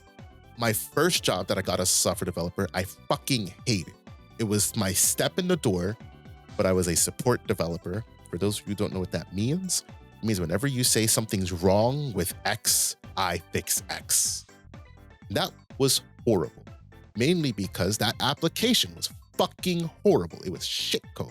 I'm sorry I'm cursing so much, but it was so rude. It was horrid. I hated that job so much. Benefits were decent. The pay was decent. I needed a change. After like 2.5 years, I applied. I got a new job. I got a big pay bump, and I left. My mom was like, "Why did you leave? Good benefits. They treated you well. Blah blah blah." And I was like, "Mom, because I hated it. I hated my life. That was not what I signed up to do. That was not what I wanted to do." Went into this new job, and I loved it. It was fantastic. It was everything I wanted to do. And then they kind of put me back in the same boat that I was at my previous job. They took me from working on an application stack that I was familiar with, something that I knew, put me on this old antiquated shit that I hated, and that was very difficult to learn and pick up because it was such a legacy application. And then they fired me for not being able to perform because they took me off my job duties. now with my third job. I've been with them for almost 2 years now. And this job has been fantastic because this job is everything that I wanted to do when I got into programming. Sure, I'm not a video game developer, but I get to use my creative muscles to problem solve. I get to think about implementations. I get to do all the things that I wanted to do. And I enjoy it. There are people who got in, the reason I'm talking about this, because there are people who went to college for programming because they heard it can make them a lot of money. There's nothing wrong with That's what I was wondering where you're going with this. Yeah, there you go. People become doctors because they can make a lot of money, but then they fucking hate their lives when they realize that they have to sit through how many years of medical school to become a doctor, or they'll become a lawyer, or they chase the money. And my big thing has always been, I gotta enjoy what I do, because if I don't, I'm gonna wake up every day, I'm gonna hate myself for doing it. My dad is the best example of that. My dad's a mechanic. He doesn't hate his work, but I know as he wakes up as an older man than he was when he first started, he's like, I gotta go to work and lift these heavy, he's a diesel mechanic. He works for New Jersey Transit. So he works on buses. He's like, I gotta go to work, lift this heavy ass shit. I gotta bust my ass. My hands are getting all fucked up and all this manual ass labor. And he originally wanted to, be a doctor. He wanted to at least pursue something in like the healthcare route. He didn't because life circumstances. In the initial part of it, he enjoyed what he did, but I know as he got older, he's just like, it's a job. And that's the thing. As a content creator, you gotta enjoy it, man. You can't not. You can't become a content creator because I wanna make money. It's not that easy. If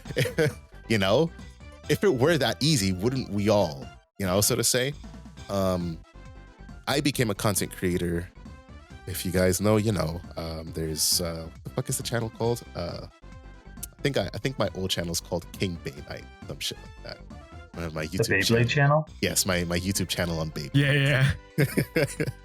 And I did that. I thought Dan was about to name it for a second. He secretly watched all the videos. Watch. Yeah. I remember this random kid. I did that when I was maybe 12 with my friend AJ because I was fucking enjoy. We were young and stupid, and we just had fun doing stupid shit and uploading that stupid shit.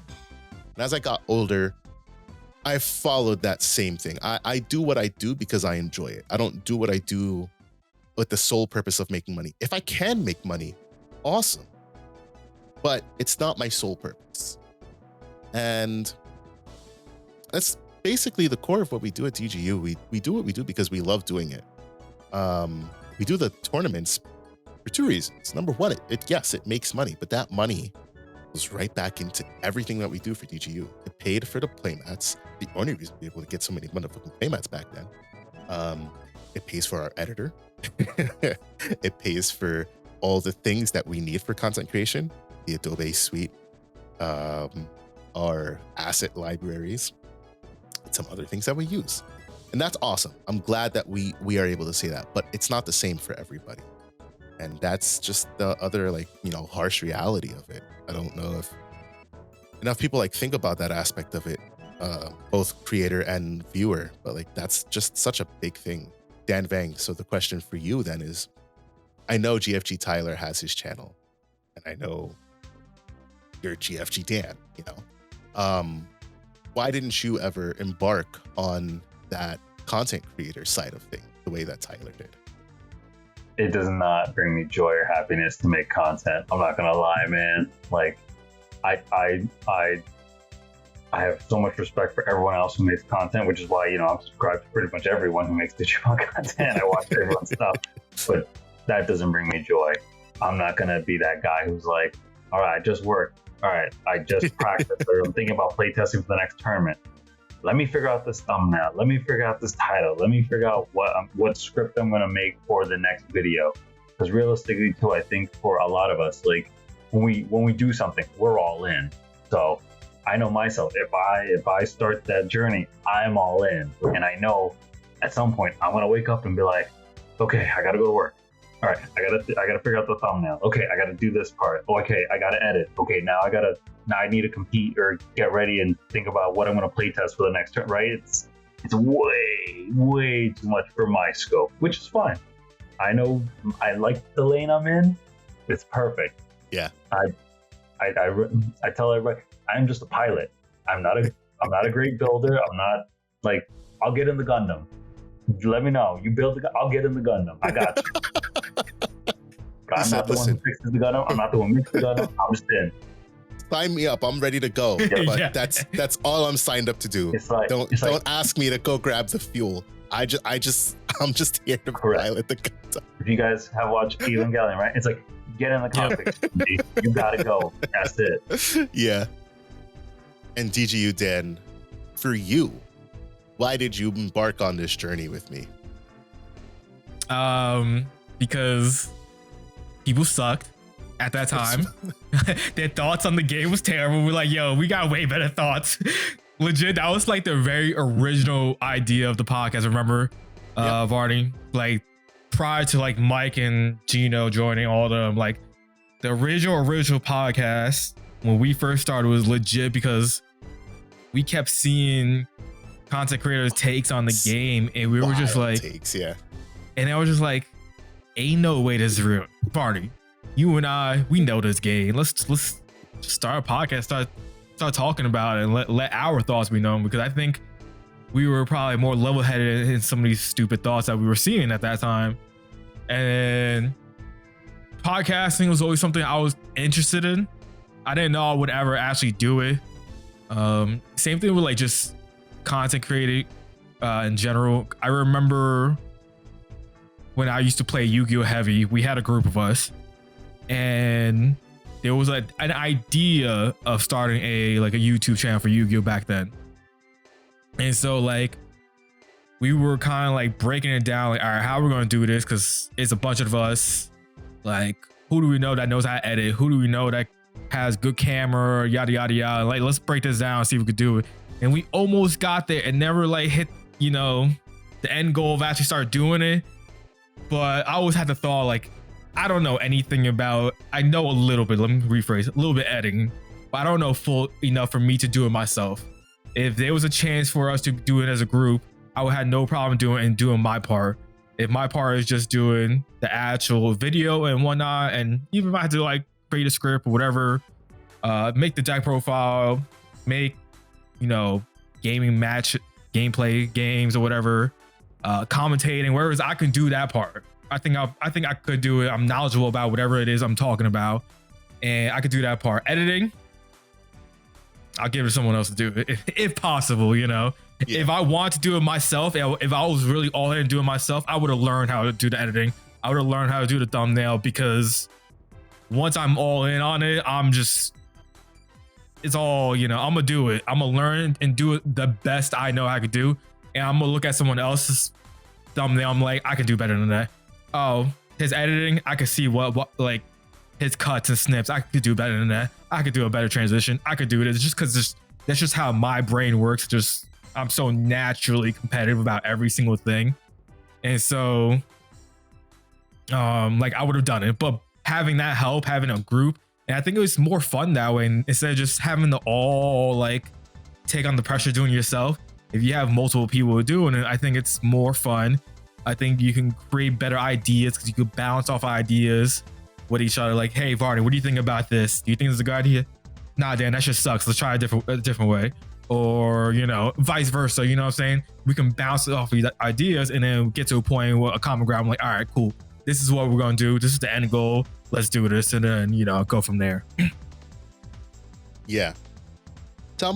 You talking about that. I want to mention one more thing before we move on. I acknowledge one of my biggest faults, and in some ways it's not a fault. In some ways it's a, what do they say? You say you're a perfectionist? Yeah, I'm a perfectionist. Yeah. And I fucking hate it. And I hate it because it means I gotta be the best at what I do no matter fucking what. But man, is that difficult in this space, no matter what type of content creation you're doing. when I was our editor, the amount of work I put myself through was, frankly speaking, dumb. Our podcast went from audio only to, hey, let's throw our videos on so people can see our face, to, hey, let's make it look nice, to, hey, let's really make it look nice. If you guys go to the beginning of season 3, oh yeah, look at maybe like the first 3 or 4 podcasts, probably my best edited podcast ever, because for every time somebody was speaking, the frame would switch. It would go from me to Dan when Dan was speaking, then back to Mike, and then if 2 people were speaking or I needed to get somebody's facial reaction, it would be there. But the amount of time, it's a lot. I watched it and I was like, put this work in. Yeah. Yeah. And I felt so horrible. I have never felt so bad because I'm never a person to take a step back. It's where's the brake pedal? There is no brake pedal. It's foot on the gas and we're driving forward even if the cliff is there. And that's how I felt with that. I had taken us up such a slope to get to where we were at the beginning of season 3, that for me to dial it back felt like I was dropping our quality, but I had no choice because I wouldn't be able to get those podcasts out otherwise because we were putting out other content at the time. And that was a big step for me, pulling that level of editing back. And I hated it, but we did it. And I'm so glad that we have an editor, because I can't be an editor. The thing that makes me strong about trying to be the best at everything is what will be the death of me if I were to still be our editor. I do a little bit of editing, but it's just enough to put out a video and to not do anything heavy. The things that the podcast require, it took me a lot of time to refine and get it to this point where it is. And I'm glad I can finally hand those duties off to someone. And I'm glad that if I need bigger edits than are available, than I have the capacity for, we have an editor. We have an editor for that. One of my biggest things, and for anybody who's thinking about getting into content creation, is to know your limits. Honest to God, know your limits.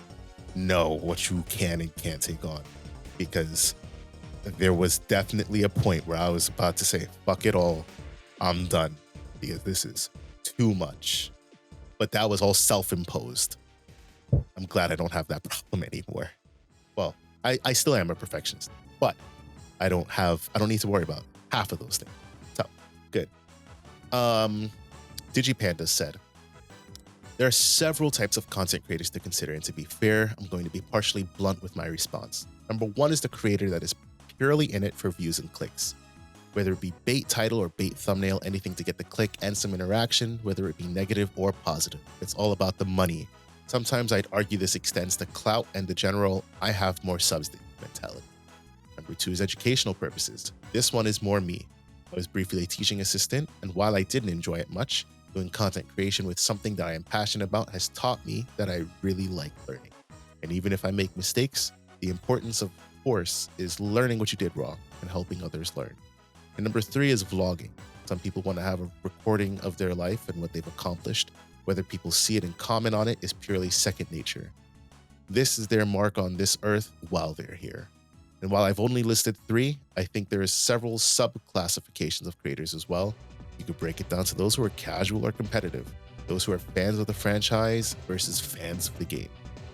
And of course, you can break it down by high quality, okay, and low quality. But ultimately, it's up to each creator what they do. If making money is the priority, of course, content is going to be paywalled. Of course, content is going to have constant sponsorship ads and more. But ultimately, I have to agree that East has one line that resonates with me when it comes to content creation. If it's not fun, what's the point? Really enjoyed the well, I don't need to read that part. And that kind of just reiterates what we were saying about Dan Vang. It's not enjoyable for him, and for me and Dan, it is enjoyable. You know, it has to be fun. If it's not, you're putting yourself through all this work and you're getting paid less than minimum wage. You could go get a minimum wage job that you might not have to do as much work and pays honestly better, you know? So those are the big things. Yeah, I would say also on DigiPanda's comment right there, I feel like for content creators, you could kind of tell the difference between people who play the game but aren't fans of Digimon. You know what I'm saying? Like, they weren't fans of Digimon prior to the Digimon card game, and they're just learning what the game is about, the franchise is about. And I think that sometimes maybe partakes in, like, you know, people's views of them. Like, probably maybe they don't get as much views something, because a lot of people I feel like a lot of Digimon fans are also Digimon card players, and so I feel like us people who've been fans since day one, like you know, Dan Van's been a fan of Digimon since he was a young Dan Van, you know what I'm saying? Like, same with me. Just So become an Imperial Dramon fan out of nowhere. When he was a Demi Vmon back in the day, you know what I'm saying? Like, right. Like, especially, and then me too, right? Like, I could tell the difference between people who are like fans of Digimon, who like know what's about, know lore and stuff, versus people who are just there for card games. And to me, that, like, those people, I prefer to watch those instead as well. Yeah, for sure. Digipanda is someone you can tell he's been down in trenches playing Digimon and like knows Digimon since day one. You know what Digipanda said to me that cemented that this man is a Digimon fan incarnate?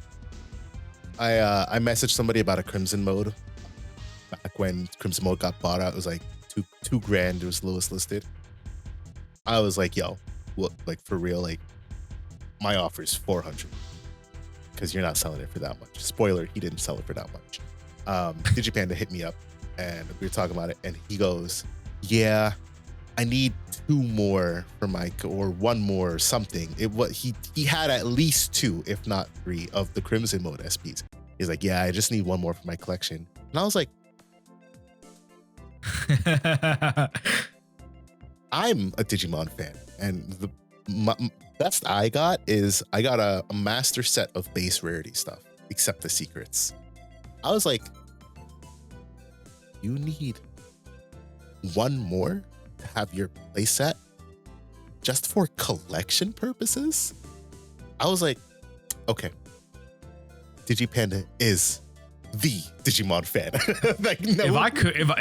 if I could afford it, like it's nothing, like it's expendable money to me, I 100% would be buying like every single AA, probably like 4 of places of everything just to have, because I love Digimon that much that I would, but I just can't do that as much as I want to. Same. I struggle with that a lot because I just sold off my entire yellow collection of AAs because I had them for the longest time, because first of all, I like looking at them. But I also thought, like, man, these are worth how much money? And I had the internal battle of how much do I like money? How much do I like Digimon? And unfortunately, and how much do you need to build max rarity Examon? And how much do I need to build max rarity Examon and max rarity Gallantmon?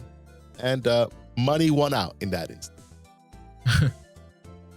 Kavinsky TCG said, you guys really touched on the one thing I'm constantly mulling over. I feel like our little slice of YouTube has really slowed down, and a lot of it is because we haven't quite evolved past the basics of TCG content creation.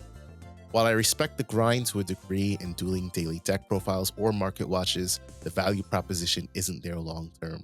It's great for steadily acquiring subs, but I don't feel like it gives newcomers or returning players a lot of incentive to get interested in the game. I've probably dabbled in more TCGs because of a well-done video essay or series than because I randomly stumbled onto a deck profile or gameplay. I mean, geez, how many people got into Yu-Gi-Oh! Because of the series done by Nim? I can't pronounce that. Nim. Yeah, his name is Nim. Yep. Good ideas fronted by creators that you could relate to. Simple as, but very effective. The crazy thing, because I know both of them, I still watch Ruggles. The crazy thing about Ruggles, for example, I don't know, Dan, if you watch Yu-Gi-Oh! Stuff, he was like an overnight sensation. Yep. Because that man was a top tier painter or something. He has like a painting YouTube that has like 1 million+ subs or something like that. And all he does is paint on it. And he's friends with actually Mario. He's like one of Mario's best friends. He's the reason why Mario got to, I think, YouTube or something like that. No shit. And overnight, because his very first video was probably like, first Yu-Gi-Oh video was probably a couple years ago at this point. I think it was 2025, maybe 2023, 2022, something like that, around COVID or after, or right after COVID. Well, and it was just returning to Yu-Gi-Oh after a 10-year hiatus. Yeah, he legit made a vlog video that was like his Varney. You would love his production and his editing to all his videos because he does it all himself too. And it's just wholesome ass content for Yu-Gi-Oh. And it's just his love for the game and like him coming back and him going through the struggles of like, all right, how do I start with, because I think he played Heroes. How do I start with bringing back Heroes? How do I start this? How do I learn how to play the game? What's like, you know, the strategies, this and the other. And it was just him going through his like weekly, like a weekly, I think it was like weekly. Per episode was about a week long or something like that. Too. Yeah. His episodes were per week. And he was just like the progression, him like, all right, let me learn how to play the game again, how to do this. Start going to locals. How do I win locals? How can I go to a regional and do well? And it was pretty cool. And he ended up stopping for, I guess, personal stuff. And then he came back and then left, then came back. Then he's back now, a weekly thing. But like, I watched a lot of those too. I know exactly what you mean. I watched all of it every week that popped up because it was just fantastic, wholesome, good ass content too. Like his vlogs are A1. Like it was amazing. And that, I don't know where I was going with, but I was just like bragging about. I was just saying like I knew about that. That's what I think I was just trying to say. It allowed something different too, right? Because it allowed you to put yourself into his shoes. Like maybe you didn't play anymore, but you were like, okay, I'm interested. What if I did want to play more, right? Like I'm sure someone could do something very similar. Maybe not as high production value. If they could, that's amazing. But they'd be like, well, I haven't played Digimon since Lord Nightmon era. I'm getting back into it. What do I need to do to kind of get back? It's like base mechanic. What is this, right? And kind of learning that process. Yeah, I agree with both of you there. And I think like when I talked about something's missing, something's stale, like that's it. Like just looking at Ruggles' channel and seeing those videos, like we don't have any of that. I mean, I didn't know that Ruggles was Mario's friend, but it makes sense now because he did a sealed only Yu-Gi-Oh, and I'm like, it's where Mario's sealed only came from. Yep, that would for his Gallimon thing. Yep. And for what it's worth, that was enjoyable. I'm sad we never got more of it, and I know why we didn't get more. But like, that's the type of stuff I do enjoy watching, and that's where Yu-Gi-Oh and Pokemon and all the other cards, even Lorcana to a certain extent, they have more of a presence social media wise and One Piece than Digimon does. I think one thing that is majorly lacking is our in-person tournaments. I wish we had more. If we had more, I think we would have more of a space for more vlog style, for more just IRL content. Here's the weekend of me just chopping it up with the boys and girls, whoever is attending. Like, we don't have enough of that because for us over here in the Northeast, the closest we got to a regional was at this point 3 years ago, Too Many Games, and we haven't had one. Our next closest Since one then, was in Philly. Atlanta, South Carolina, I think, or South Carolina, or no, I think Atlanta was one of them. Was it? Doesn't matter. So. Somewhere down south on the East Coast was still, for me, because I'm further south than Dan Vang is, along with Dan, 8 hours, an 8-hour drive, which is insane, man. Like, yeah, Too Many Games for me would have been at least probably 8 hours, right? And that's too many games. That's not even counting the ones that are in Atlanta or in South Carolina. Right. So like, the difference is in One Piece, they got regionals way more places, and they got a lot of them. They're the first one to have 2 card fests. First one to have 2 card fests. Lorcana, PPG has events all over, and people are attending those events like they're hot cakes. And I don't have to talk about Yu-Gi-Oh at the YCSs or just the sheer events that They're Pokemon regionals. holds. Because they have in-person regionals and then YCS. Forget about that. And then there's Pokemon, whether it's Pokemon Worlds or just a Pokemon event. And just there's so much more space that those card games have. We don't have that breathing space, partially because of our scene. And with them taking away store championships and getting invites from those, store regionals are a good way to bridge those.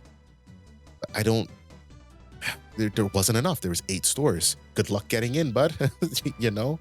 I know. Even if you could get in, that means you still have to win like the 6 rounds to get to that invite, right? Yeah. So it's like that for me. Like I feel like I would definitely enjoy watching. I'm gonna check out at least a couple of his original vids, but they look like something that I would enjoy watching in the Digimon space. I promise you would watch it. I'm not gonna lie. After we're done with this, I'm probably gonna watch them. And that speaks volumes to how good the content is, that you would go back and rewatch what you've already watched, even no matter how old it is, because it's just that good. We don't have anything like that, honestly speaking. Once I watch a Digimon video once, that's it. I'm not going back to it. I think we're a unique. We are in a unique space, right? If we think about it, like we're still a relatively younger card game compared to the other ones that are more successful with all that. But like you said, we literally don't have like much in-person large events at all.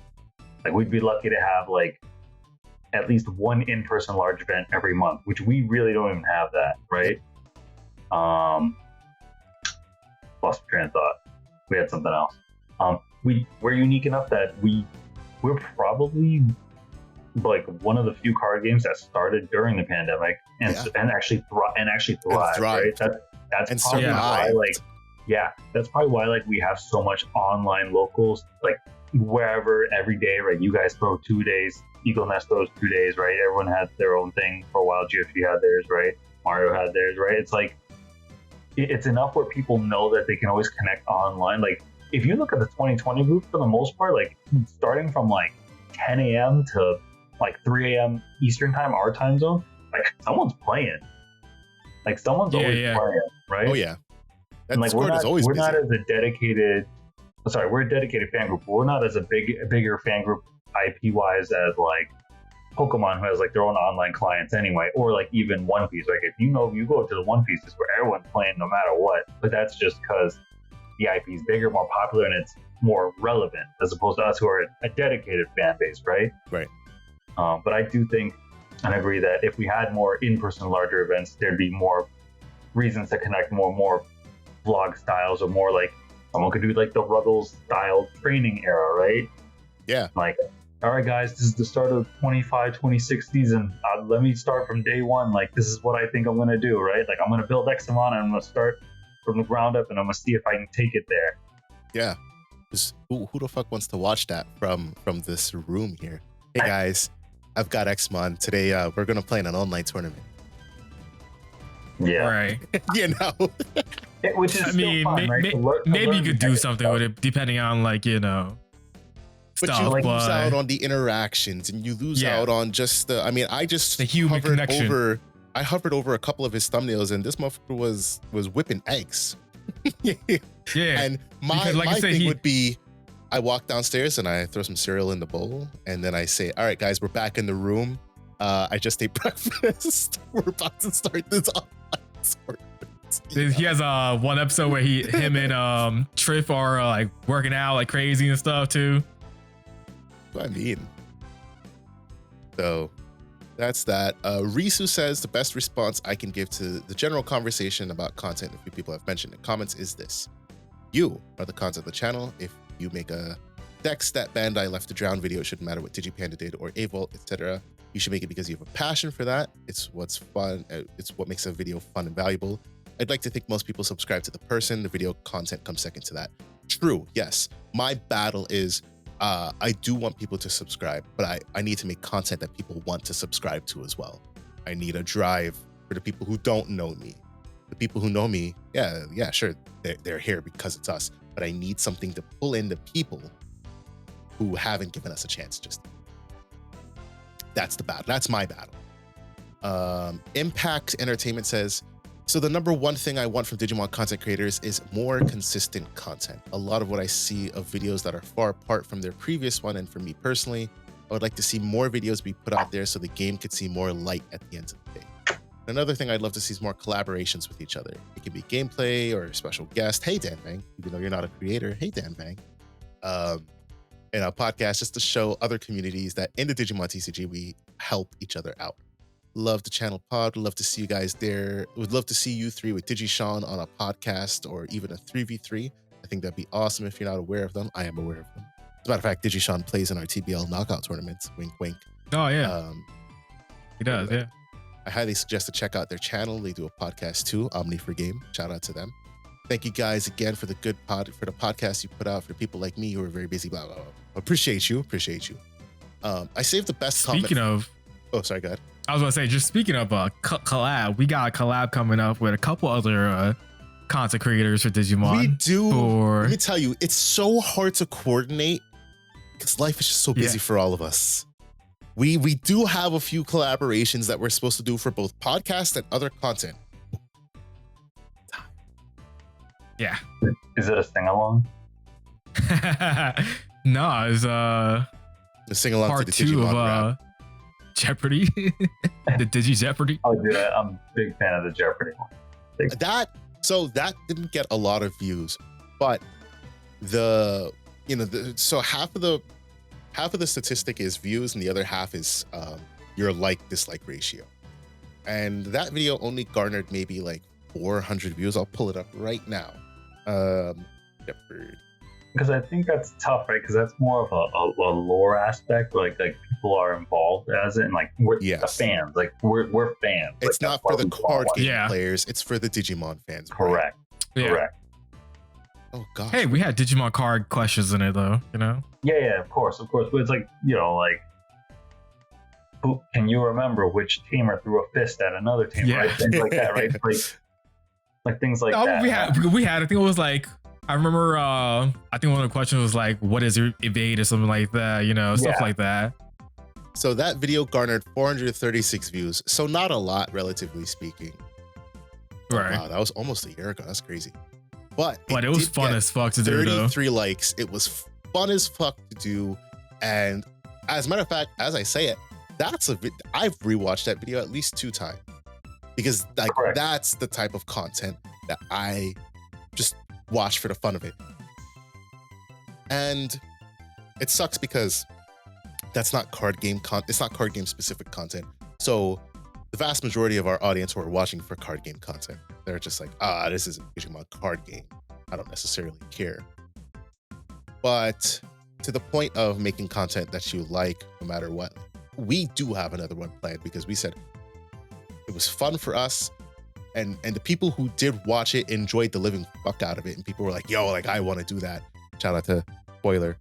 Should I give the spoiler, Dan, on who's supposed to be in it? Yeah, go ahead. Shout out to Antics. Antics was like, yo, you gotta have me in the next one. So Antics is gonna be in the next one. And we've also got Taste of Victory. So out. There better be some Alphamon and Terriermon questions in there, you know what I mean? I gotta tell DigiGuard to slide those in. Yeah. But like that's the type of content that like I'd love to make. And I think like in pivoting for the channel, I said this, I can't remember if I said it, when exactly I said it, but you can only do so much in the card game space, especially our card game space, because of what we're given. Hopefully with unification, we can do different things for sure. But to really make the content that I enjoy making, I feel like I just have to expand into just doing Digimon content. I put a community post out there saying, hey, if I were to play a Digimon fan game, which one would you guys rather see me play? And I think I got like 17 votes, which is a pretty cool amount. And I know which one they'd rather see me play. And I do have plans to sit down, install, and play that game and essentially make a playthrough. And it's not going to be card game content. It's going to kind of suffer because it's not card game content, but it's Digimon content. And if you are here because you enjoy Digimon or you enjoy the personalities, yeah, it'll be content that you enjoy watching for sure. While you play anyway, you could be like, oh, this is just example, like, oh, this is Lunamon, right? This is the bane of my existence. Because this is why this stupid card does gain 2 memory, you know? Right. Stuff like that. Stupid card can digivolve to anything. Right, exactly. And so I saved the air quote best comment for last because I felt like this would take up the most. I mean, I know we spent a lot of time on some of the other comments, but this comment chain is the longest. And the comment itself says a lot. So let me start off by reading the comment. Oops, all Agumon says, hold on, let me make sure I'm salivating. When it comes to content, when it comes to content, I watch for the opinions. In deck profiles, sure, a lot of lists are similar, but it is who can help me understand the deck better that wins my view. Most deck profiles are really bad or boring, but there are some that do have good, informative content. But what I watch for are people's opinion. Zenitsu is one of the older Digimon content creators that has fallen out of favor because he lost the race to Digipanda. But he is honest and usually ahead of the curve when it comes to the topics he covers. He talks about the issues no one wants to or sees coming. Take this podcast episode as an example. Zenitsu already covered this topic twice, and not only you but the community seems to be really slow on the uptake when it comes to the more design-related topics. I'm not gonna lie, them's fighting words. Anyways, I learned nothing new from your discussion. Also fighting words. I learned nothing new from your discussion that he hasn't already said to me. So the value in this episode was knowing he was right as others start to talk about the issues and confirms why I follow. I'm only half kidding about this fight. Could he be doing more like others and is on the dry side? Sure, but life happens and he does what he can because he cares. We all watch East, I feel, because of his opinion from the JP perspective. Now, these are real fighting words coming up here, which no one else can deliver. I hate how toxic his positivity is towards everything. But working with Bandai, you gotta know how to shill and sell out, so I trust him less and less. And come unification, I will likely not watch his content because I won't need that JP perspective.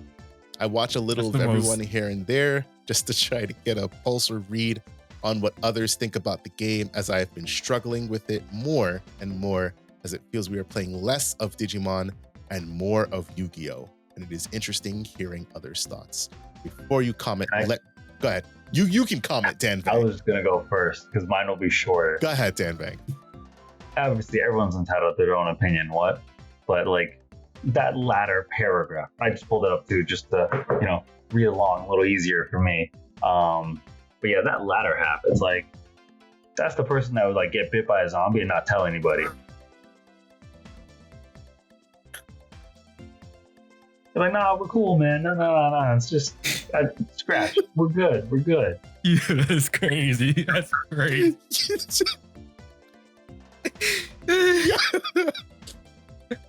Yeah, that's a valid statement right there, valid statement. Like, come on. Like, you're getting mad at somebody who's being happy or positive. Yeah, no, that was like, I remember reading down and I was like, whoa, like that's kind of crazy. How are we going to talk bad about someone that's being positive about the game? Like, that's good that we have someone that's positive about it. And he's not even positive because of Bandai. He's just naturally a positive person. And what's wrong with that, You can be professional, right? There's a line, right? Like, you look at athletes, like you can tell who's media trained and who definitely isn't, right? You're just trying to be professional. That's because at the end of the day, we're putting out content. At the end of the day, anybody can watch it. You could suggest if it's like, hey, maybe this is for age 13 and up, right? But we can cuss a little bit, we can do that, but we know, like, okay, like, don't tell your kid to watch this podcast, right? But like, we're not like trying to like fighting words, like, all right, like, go cause violence, right? We're not trying to do that, There's a professionalism standard, right? And someone being happy on their own channel. Yeah. Come on. On their own platform. Yeah. Editor, I'm gonna have this, and I want you to put this on the screen. East took to Twitter or X, whatever the fuck you want to know. Took the clip. Piece of shit platform as. And he posted a screenshot of what Oops All Agumon said. And the GIF is just, for you audio listeners, him laughing his ass. Not him, but a GIF of someone laughing their ass off.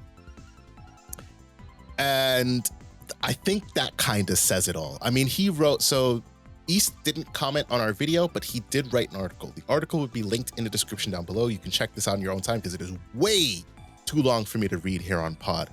But it is a very good read. And the big takeaway from this... Very informative. And the big takeaway is, he said, this is my hobby. And at any point, if it isn't fun anymore, I have no problem with just walking away. That being said, this is just my message, and you don't need to be like me. And in another way, you don't need to like me. He also said, this is one of the reasons you will hold on, let me backtrack just a touch. I thought if I was a first-time viewer deciding to pick up the game and I had to watch a video where someone just complains about things, why would I ever choose to play it myself? Exactly. My 10-second takeaway is that either the game sucks, the community sucks, or both. This is one of the reasons you will hardly ever hear me say something negative about the Digimon TCG, which has nothing to do with any work I've done in an official capacity, despite what the crazies may think. Also, yeah, let's be real here. We played a lot of other card games, and we've been a part of a lot of other communities. Our community is pretty wholesome and pretty nice. Yes. For the most part, yeah. But yeah, 100%. Like, when he mentions about the... Like, why would I play... If you're a new player, why would you... And you just so happen to watch someone who's very negative, like, why would you even want to continue in that community? Like, the first thing you see is someone negative, like, oh, this game must suck. Like, why would you even do it? Like, there's no point. I sure as hell wouldn't play the card game if someone's that negative about it. Like, it's good to have people who are positive about it, and that's not always negativity about everything for the card game. Like, there's times where people need to be critical. That's fine and that's fair. But when you're legit, it feels like some people might be negative all the time about the card game. One, it feels like why are you still doing it? You know, why are you still playing if you're that negative about it? Maybe you need to take a break and then come back, refresh, and have a new mindset again, because it's just too negative about it. We don't want to be negative. So we want the card game to grow, not like die out. Yeah, you're sorry, just let me say this, and then all you, Varney. So you're saying, like, we need a Superman to the Batman, right? all right. Yeah. So let me cut you there. Let me give some background context on what's being spoken about here. In the interest of not really trying to shit talk another creator, I'm just going to speak about the fact. I'm going to speak about what was said, and this doesn't reflect anybody's opinions outside of what was said. I can't watch Zenitsu. His perspective is too negative for me. I think TCGs usually have their downsides, but to highlight these things every single time you isn't going to grow the love of the game for me. I like Zenitsu for being honest, but I only got into Digimon in his doomer phase, so it's difficult to care, especially when he and his co-host keep comparing Digimon's direction, going towards Yu-Gi-Oh! As if, 1, that's entirely a negative, and 2, fundamentally misunderstanding what makes Yu-Gi-Oh! The game it is, and being reductive and saying, oh, power creep is insane recently, therefore Yu-Gi-Oh! This is coming from someone whose main game is Yu-Gi-Oh! And who picked up Digimon because of the dissatisfaction with Konami in 2024. It gets really tiring to be like, protection's too strong, or Digivolve best soft removal for the 12th time. This was the person who said, from my perspective on that, if Digimon was more like Yu-Gi-Oh!, every color would have Tamer hate, every color would have Grave hate, every color would have the same answers to every situation, and color identity wouldn't dictate the power of each color itself. Zenitsu's response to that was, so my comparisons to Yu-Gi-Oh! Is because Yu-Gi-Oh! Is what a game should strive not to be at the pinnacle of power creep, and game-breaking brokenness, but ultimately is what they all head towards, some faster than others. The reason for this is because Yu-Gi-Oh! Has no resource system to keep anything in check, and the ultimate form of power creep is cheating your game's resource system. Then the protections in Yu-Gi-Oh! Is another point of comparison. I could compare it to other card games, but most people wouldn't know, blah, blah, blah. But yes, Digimon needs more color parity, blah, blah, blah. Generic cards, these issues, but these issues are what I've been talking about for months and why my perspective has been so negative, because Bandai isn't fixing the game and only making things worse, in my opinion. He does say I can tone down on some of the repetitive and try to be more positive. Garatina's Gaming says, doesn't this prove that all you ever talk about is negativity involving the game, as you're still doing it here to the point that people question why you even still talk about it or if you even play it at all. Nothing deters new people from joining a game more than the content creators that doom say on repeat like this, and the game is in year 5. Louis the Panda is my favorite example in this instance because he said he didn't like it, said it on repeat. He didn't say it on repeat for years. He said it once in a video, let the game grow, and then quit and let the game grow with the fans that enjoyed playing the game. Like, this includes it turning people's positive discussion into avenues to be negative. It's just not necessary. Zenitsu's response was, it is called being critical, and I have nutritional content that people could watch if they don't want to hear someone praise a game when it's good and criticize when it's not. I would hardly call that doomsaying because I don't want the game to die, nor am I championing for that outcome. I'm just highlighting key issues that people tend to not want to talk about, and there just so happens to be a lot of issues with the game. Sorry for not being a positively toxic shill who is ignorant of the world around me. Well, I feel like that last comment too is also a tad bit a shot at East, just as like the way, yes, like the way it comes off. But we're not commenting on that because we're trying not to give our opinions on that, at least not just yet. Sure. Let me get through a little bit more here because I just want to paint the full picture so that everybody's aware. Green Hill, it's mainly the repetition that gets me, less the points or negativity for what it's worth. Mainly because I think those things need to be stated. Even with the 4 to 5 months I've played this game, everything in your podcast resonates and is very ahead of the curve. Some protections are too strong. Not ours, Zenitsu's. Oh. Some protections are too strong. Memory printing cards are broken. The Digivolve is the only real answer nowadays. But the point has been made. No need to reiterate it as often as you do. For my 2 cents, I think you should continue to experiment, blah, blah, blah. Though, yeah, my opinion's only one, and I'm not saying entirely ignore what you witnessed to be the sinking ship, but negativity only gets stale. I think the TCG has its flaws, and I hope the game is just in its awkward teenage years of figuring out where it wants to be. I don't want you to stop being critical at all. Zenitsu's final point here was towards Giratina's gaming. My negativity only started blah, blah, blah. That's unimportant. Again, I'm a realist. I praise the game when they do good and criticize when they do bad. The negativity perception is because they have done a lot of bad and have not done as much good to offset that. 2025 Digimon with Unification has a lot to prove and fix, and all I can hope for is the best. My comments on all of that. Number 1. I will say what I make my number 1 goal as a content creator. I took journalism in high school. Let me preface with that.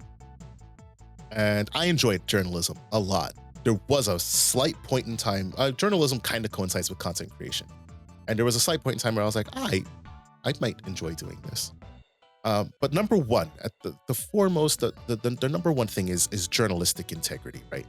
Journalistic integrity meaning to state the facts, get the facts out there, and to make sure that whoever consumes whatever it is I'm putting out has the entire story available.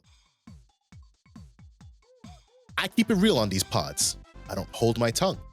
We have criticized the shit out of Bandai. There is quite literally, there's at least 2 or 3 episodes that are titled Bandai Do Better, and also Mom, Bandai is killing the Digimon card game again. There's also another video titled Bandai Still Needs to Do Better. So we had a podcast, Bandai Needs to Do Better, a clip in which we talked about Bandai Still Needs to Do Better. And then my favorite, because this is one of those clips that I remember, Mom, Bandai is killing the Digimon card game again. This was with a disapproving Renamon and a crying Terriermon. This was an entire podcast episode, and it garnered almost 2,000 views. And I don't recall what exactly the problem was at this point in time, It must have been. It probably wouldn't have, they banned Greymon X. You know what I'm saying? Like that was that ruined it for us. What month was it? I can probably guess if you can see what. 7 months ago. It was in June 19th. So maybe store regionals. That's either around store regionals or maybe around BT15 format. I can guess, give or take. Yeah, that sounds about maybe. It definitely had to do with store regionals and potentially. But it wasn't about Numon. I think it was about the ban list that happened, or it was store regionals and the or lack some combination of the two. I remember a comment at this time, which Dan and Mike and I felt very strongly about by Kukuruyo, who I think still listens to us. Oh, that one. Wait, so you have a game this is good retrospect, 7 months ago. I just want to read it real quick. Wait, so you have a game that has gone to shit because they've gone insanely deep into power creeping to absurd levels. Almost every deck that is minimally able to be played competitively is absolutely brain dead, requiring 0 skill to win. They've introduced one of the worst mechanics ever with Ace and immediately made it brutally overpowered. It has gimmicks that are absolutely toxic to the game, like Magna X, or the dynamic of every deck having to either erase the entire board every turn or be immune to everything that exists. The company has absolutely zero idea or intention of fixing any issues and install bans that make no sense, and a lot of other glaring issues. The things that you consider issues are that aces are not strong enough, the United States Store Championships are not well distributed, and of the shit ton of cards that should be banned, the one that you have an issue with is Edamon because it fucks up your own overpowered decks. I remember that comment. That does put in perspective what that episode was about. That was great. Some of those things are still true, but I do heavily disagree with some of those things that were said, but this isn't about that. We are critical of Bandai when we need to be critical, but that's it. We are, that podcast was the 4 of us. That was me, Mike, Dan, and Adrian. And we put out a podcast every week. At that point in time, we were putting out a podcast every week. And I guarantee you that the following week was a differently named podcast. It was about an entirely different topic. Because once you talk about something once everybody has the facts once, there's no need to regurgitate the information. There's no need to go back if there's nothing new to report on. That's from the journalistic point, If there's an update, right? If they're like, wow, they added one to the regionals, you'd be like, okay, back on. Right. Example, I hate to bring politics in it, but it's the only thing that's popping into my mind currently. We're in the United States. Trump is imposing tariffs on various countries and whatnot. Okay, we got it. What's the sense in saying, in like tomorrow, that same news outlet I got my news source from, Trump is still imposing tariffs and blah, blah, blah, and this is why it's bad. But you already said that. I already heard what you have to say. I know the facts, and you're not giving me anything new, and you're not telling me about what Trump is doing differently or what the other countries are doing in response. You're just regurgitating the same information. Why do I care? I don't. And that it can be jading. What we strive for at DGU here, what we strive for on the podcast, when we bring you guys information, we give you that information. But we'll only come back to it when there's something new to give you guys, when there's something new to either bitch about or something to sing praises about.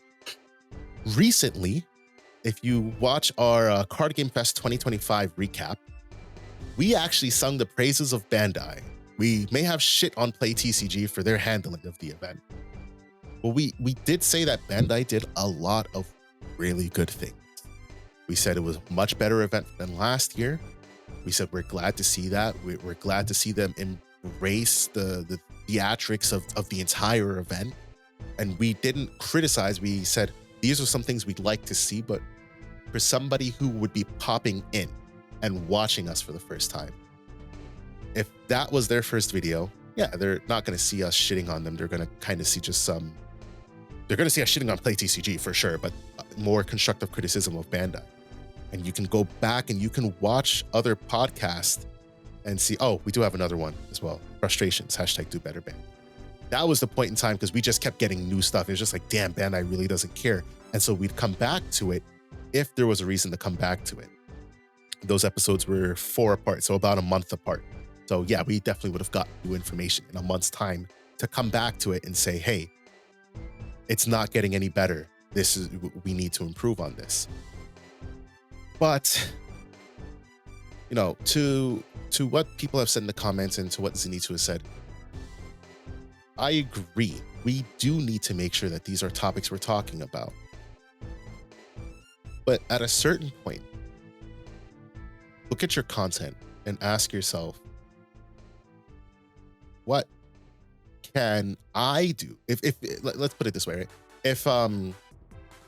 If we were still making Bandai needs to do better content, one of the three of us would have probably looked at each other and said, why the fuck are we still making this? Why don't we just quit this game if it's bringing us this much, if we hate it this much? Well, I don't hate it. No. But it seems like you do, right?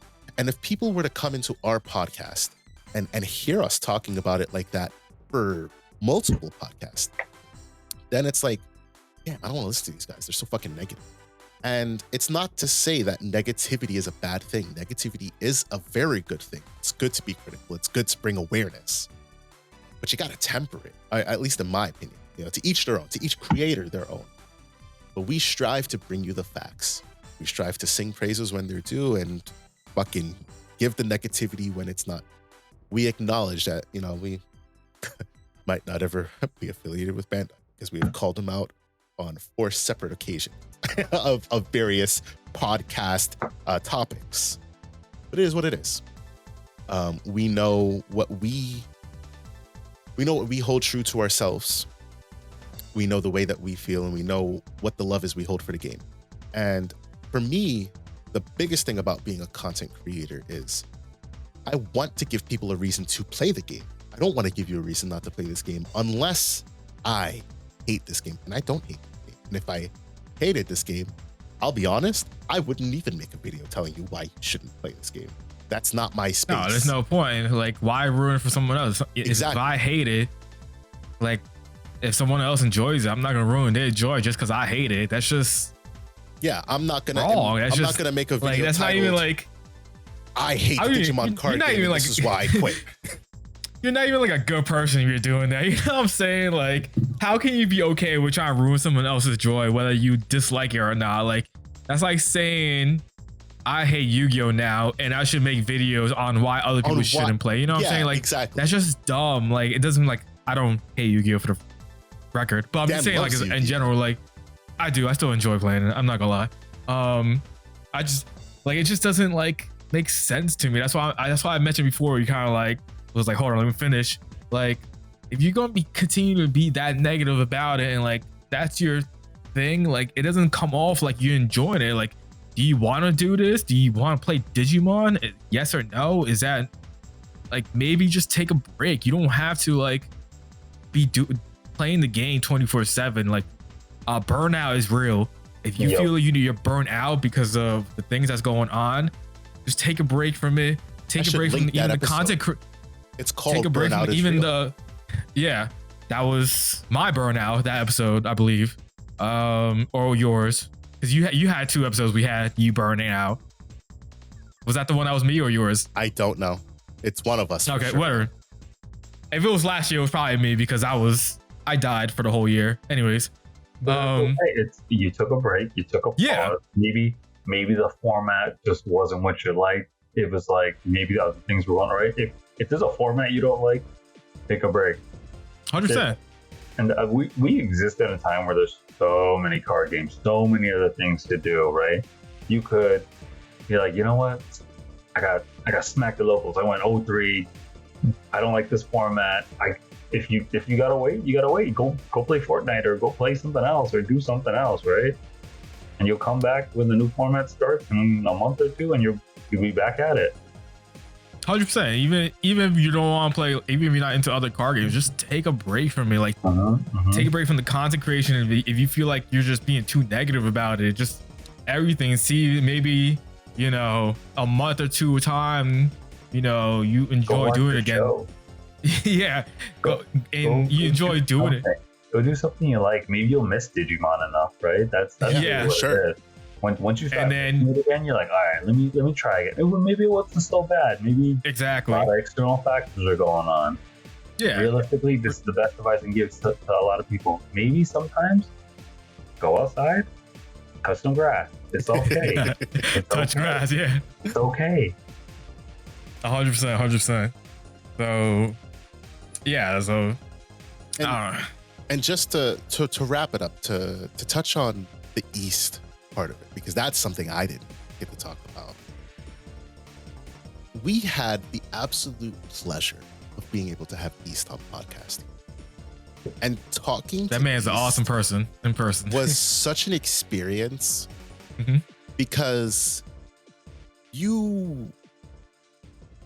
I don't even know if I can describe it. I don't think my words are enough to be able to describe what the experience was. This like. Man came on pod, and his positivity made me a better person. Okay, like I immediately became a better person because East was in our presence. You know what I'm saying? I want to say that he was sick, or he was getting over sickness when he hopped on. Yeah, he was getting over being sick, and he still hopped on with us, and we talked. And I just felt like, first of all, for having just met him, felt like I was talking to one of the boys.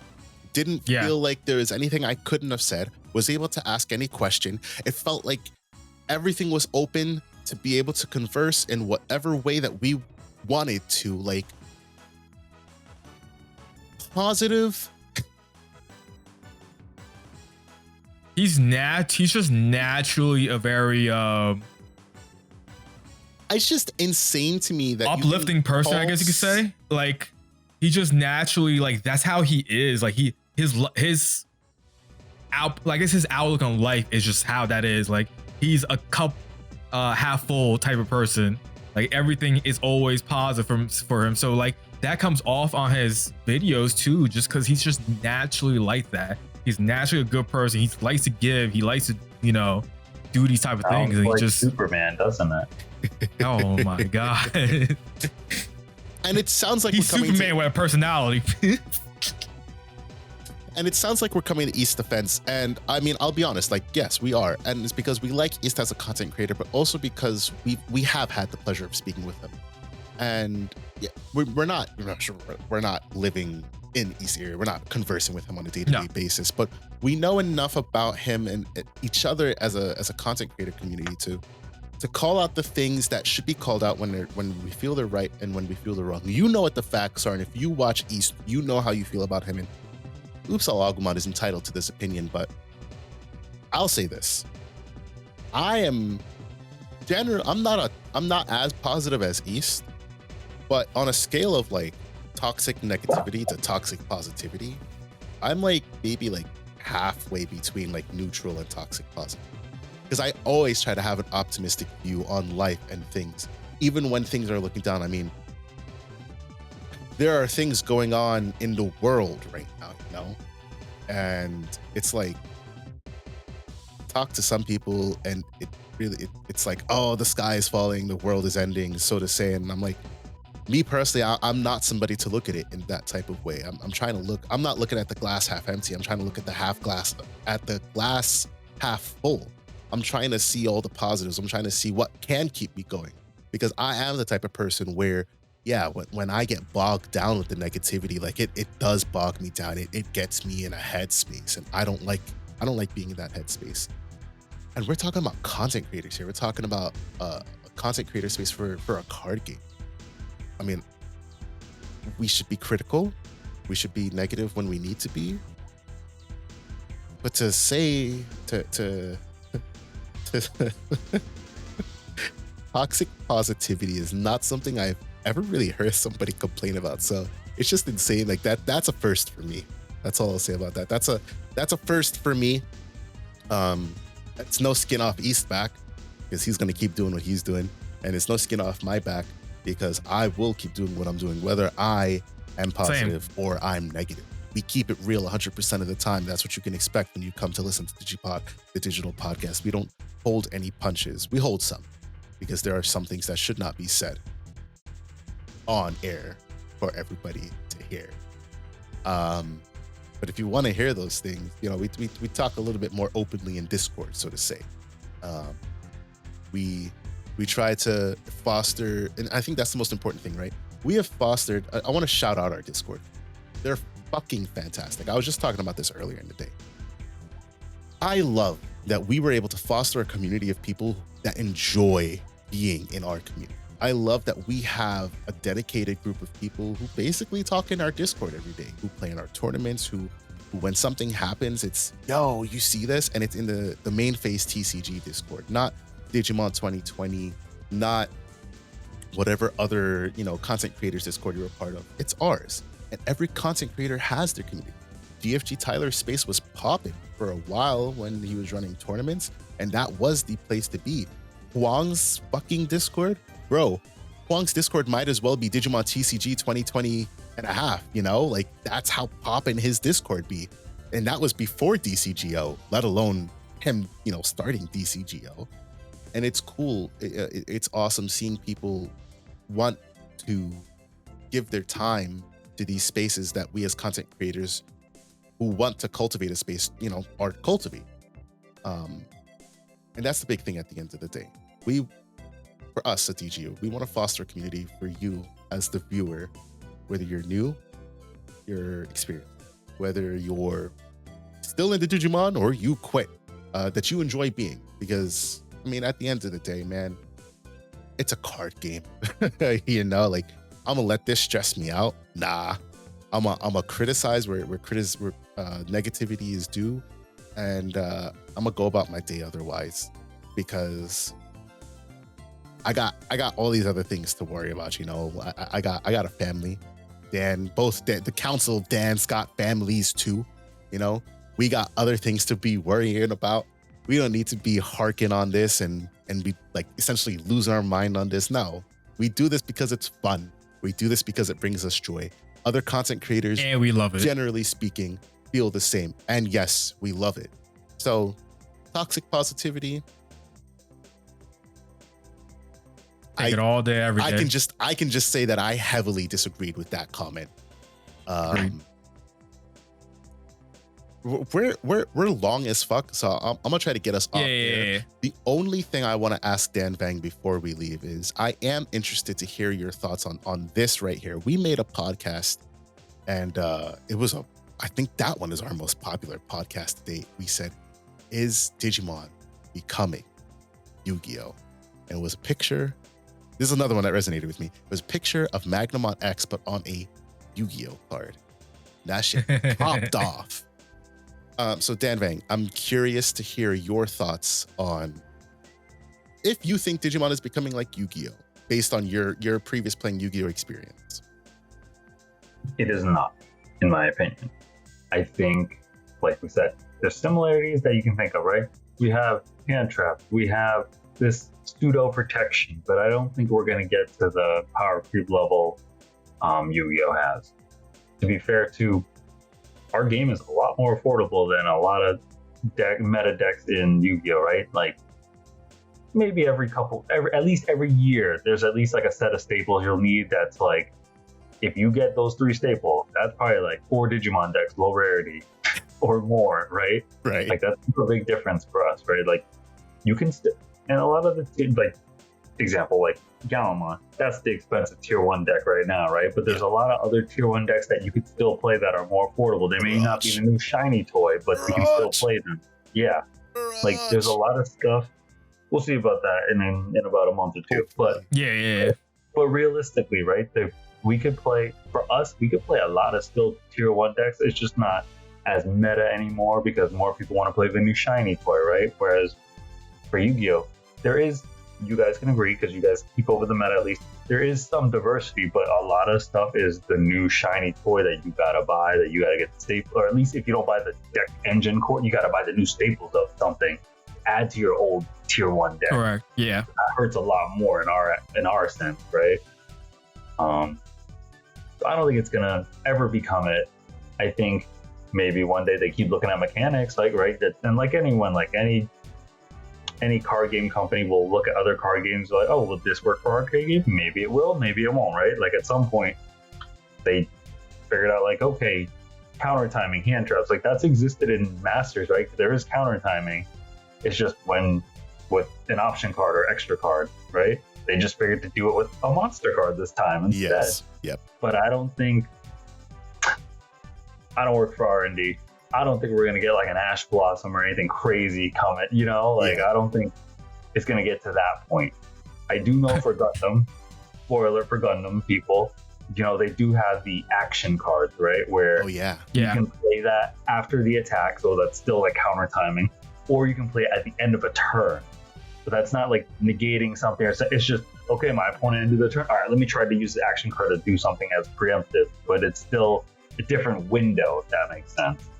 It enables you to explore different things within the game's design, which is cool. Correct. Correct. So I don't think it'll become Yu-Gi-Oh! I don't think it's becoming Yu-Gi-Oh! Obviously, we can agree that there is tiny power creeps here and there, but like with Gallon X, some would say. Like with Gallon X, they could have made it the Magnamon X route and be like, no, you're just immune to everything, you know, like. Or just straight, this Digimon is immune to Digimon effects, all turns. Correct, right? You know? They let BT-17 Gallon be that because like this dude's a weenie, he's gonna get crushed anyway, right? They didn't give it to the X because they knew like, can't give it to you, sorry. Yeah, well, the BT-17, that's a your turn even. So it's not even only your turn, it's not all turns. Turn, you know? And it's your turn, correct. So they gave it like that balance, right? My parting words on that is I don't think enough people take a look at the lifespan that Yu-Gi-Oh! Has had, which is what? 20 plus years. Plus years, right? And the lifespan that Digimon is on, which is 5 years. And think about what sells Yu-Gi-Oh! To compare to what sells Digimon. You know? What sells Yu-Gi-Oh! Is honestly brand IP. Like, people play Yu-Gi-Oh! Because at this point, yeah. Like, they're not still playing Yu-Gi-Oh! Because they like the mechanics of it. Let's be honest. They're playing Yu-Gi-Oh! Because they like Yu-Gi-Oh! They like the IP. And can I add something to that? Realistically, too, right?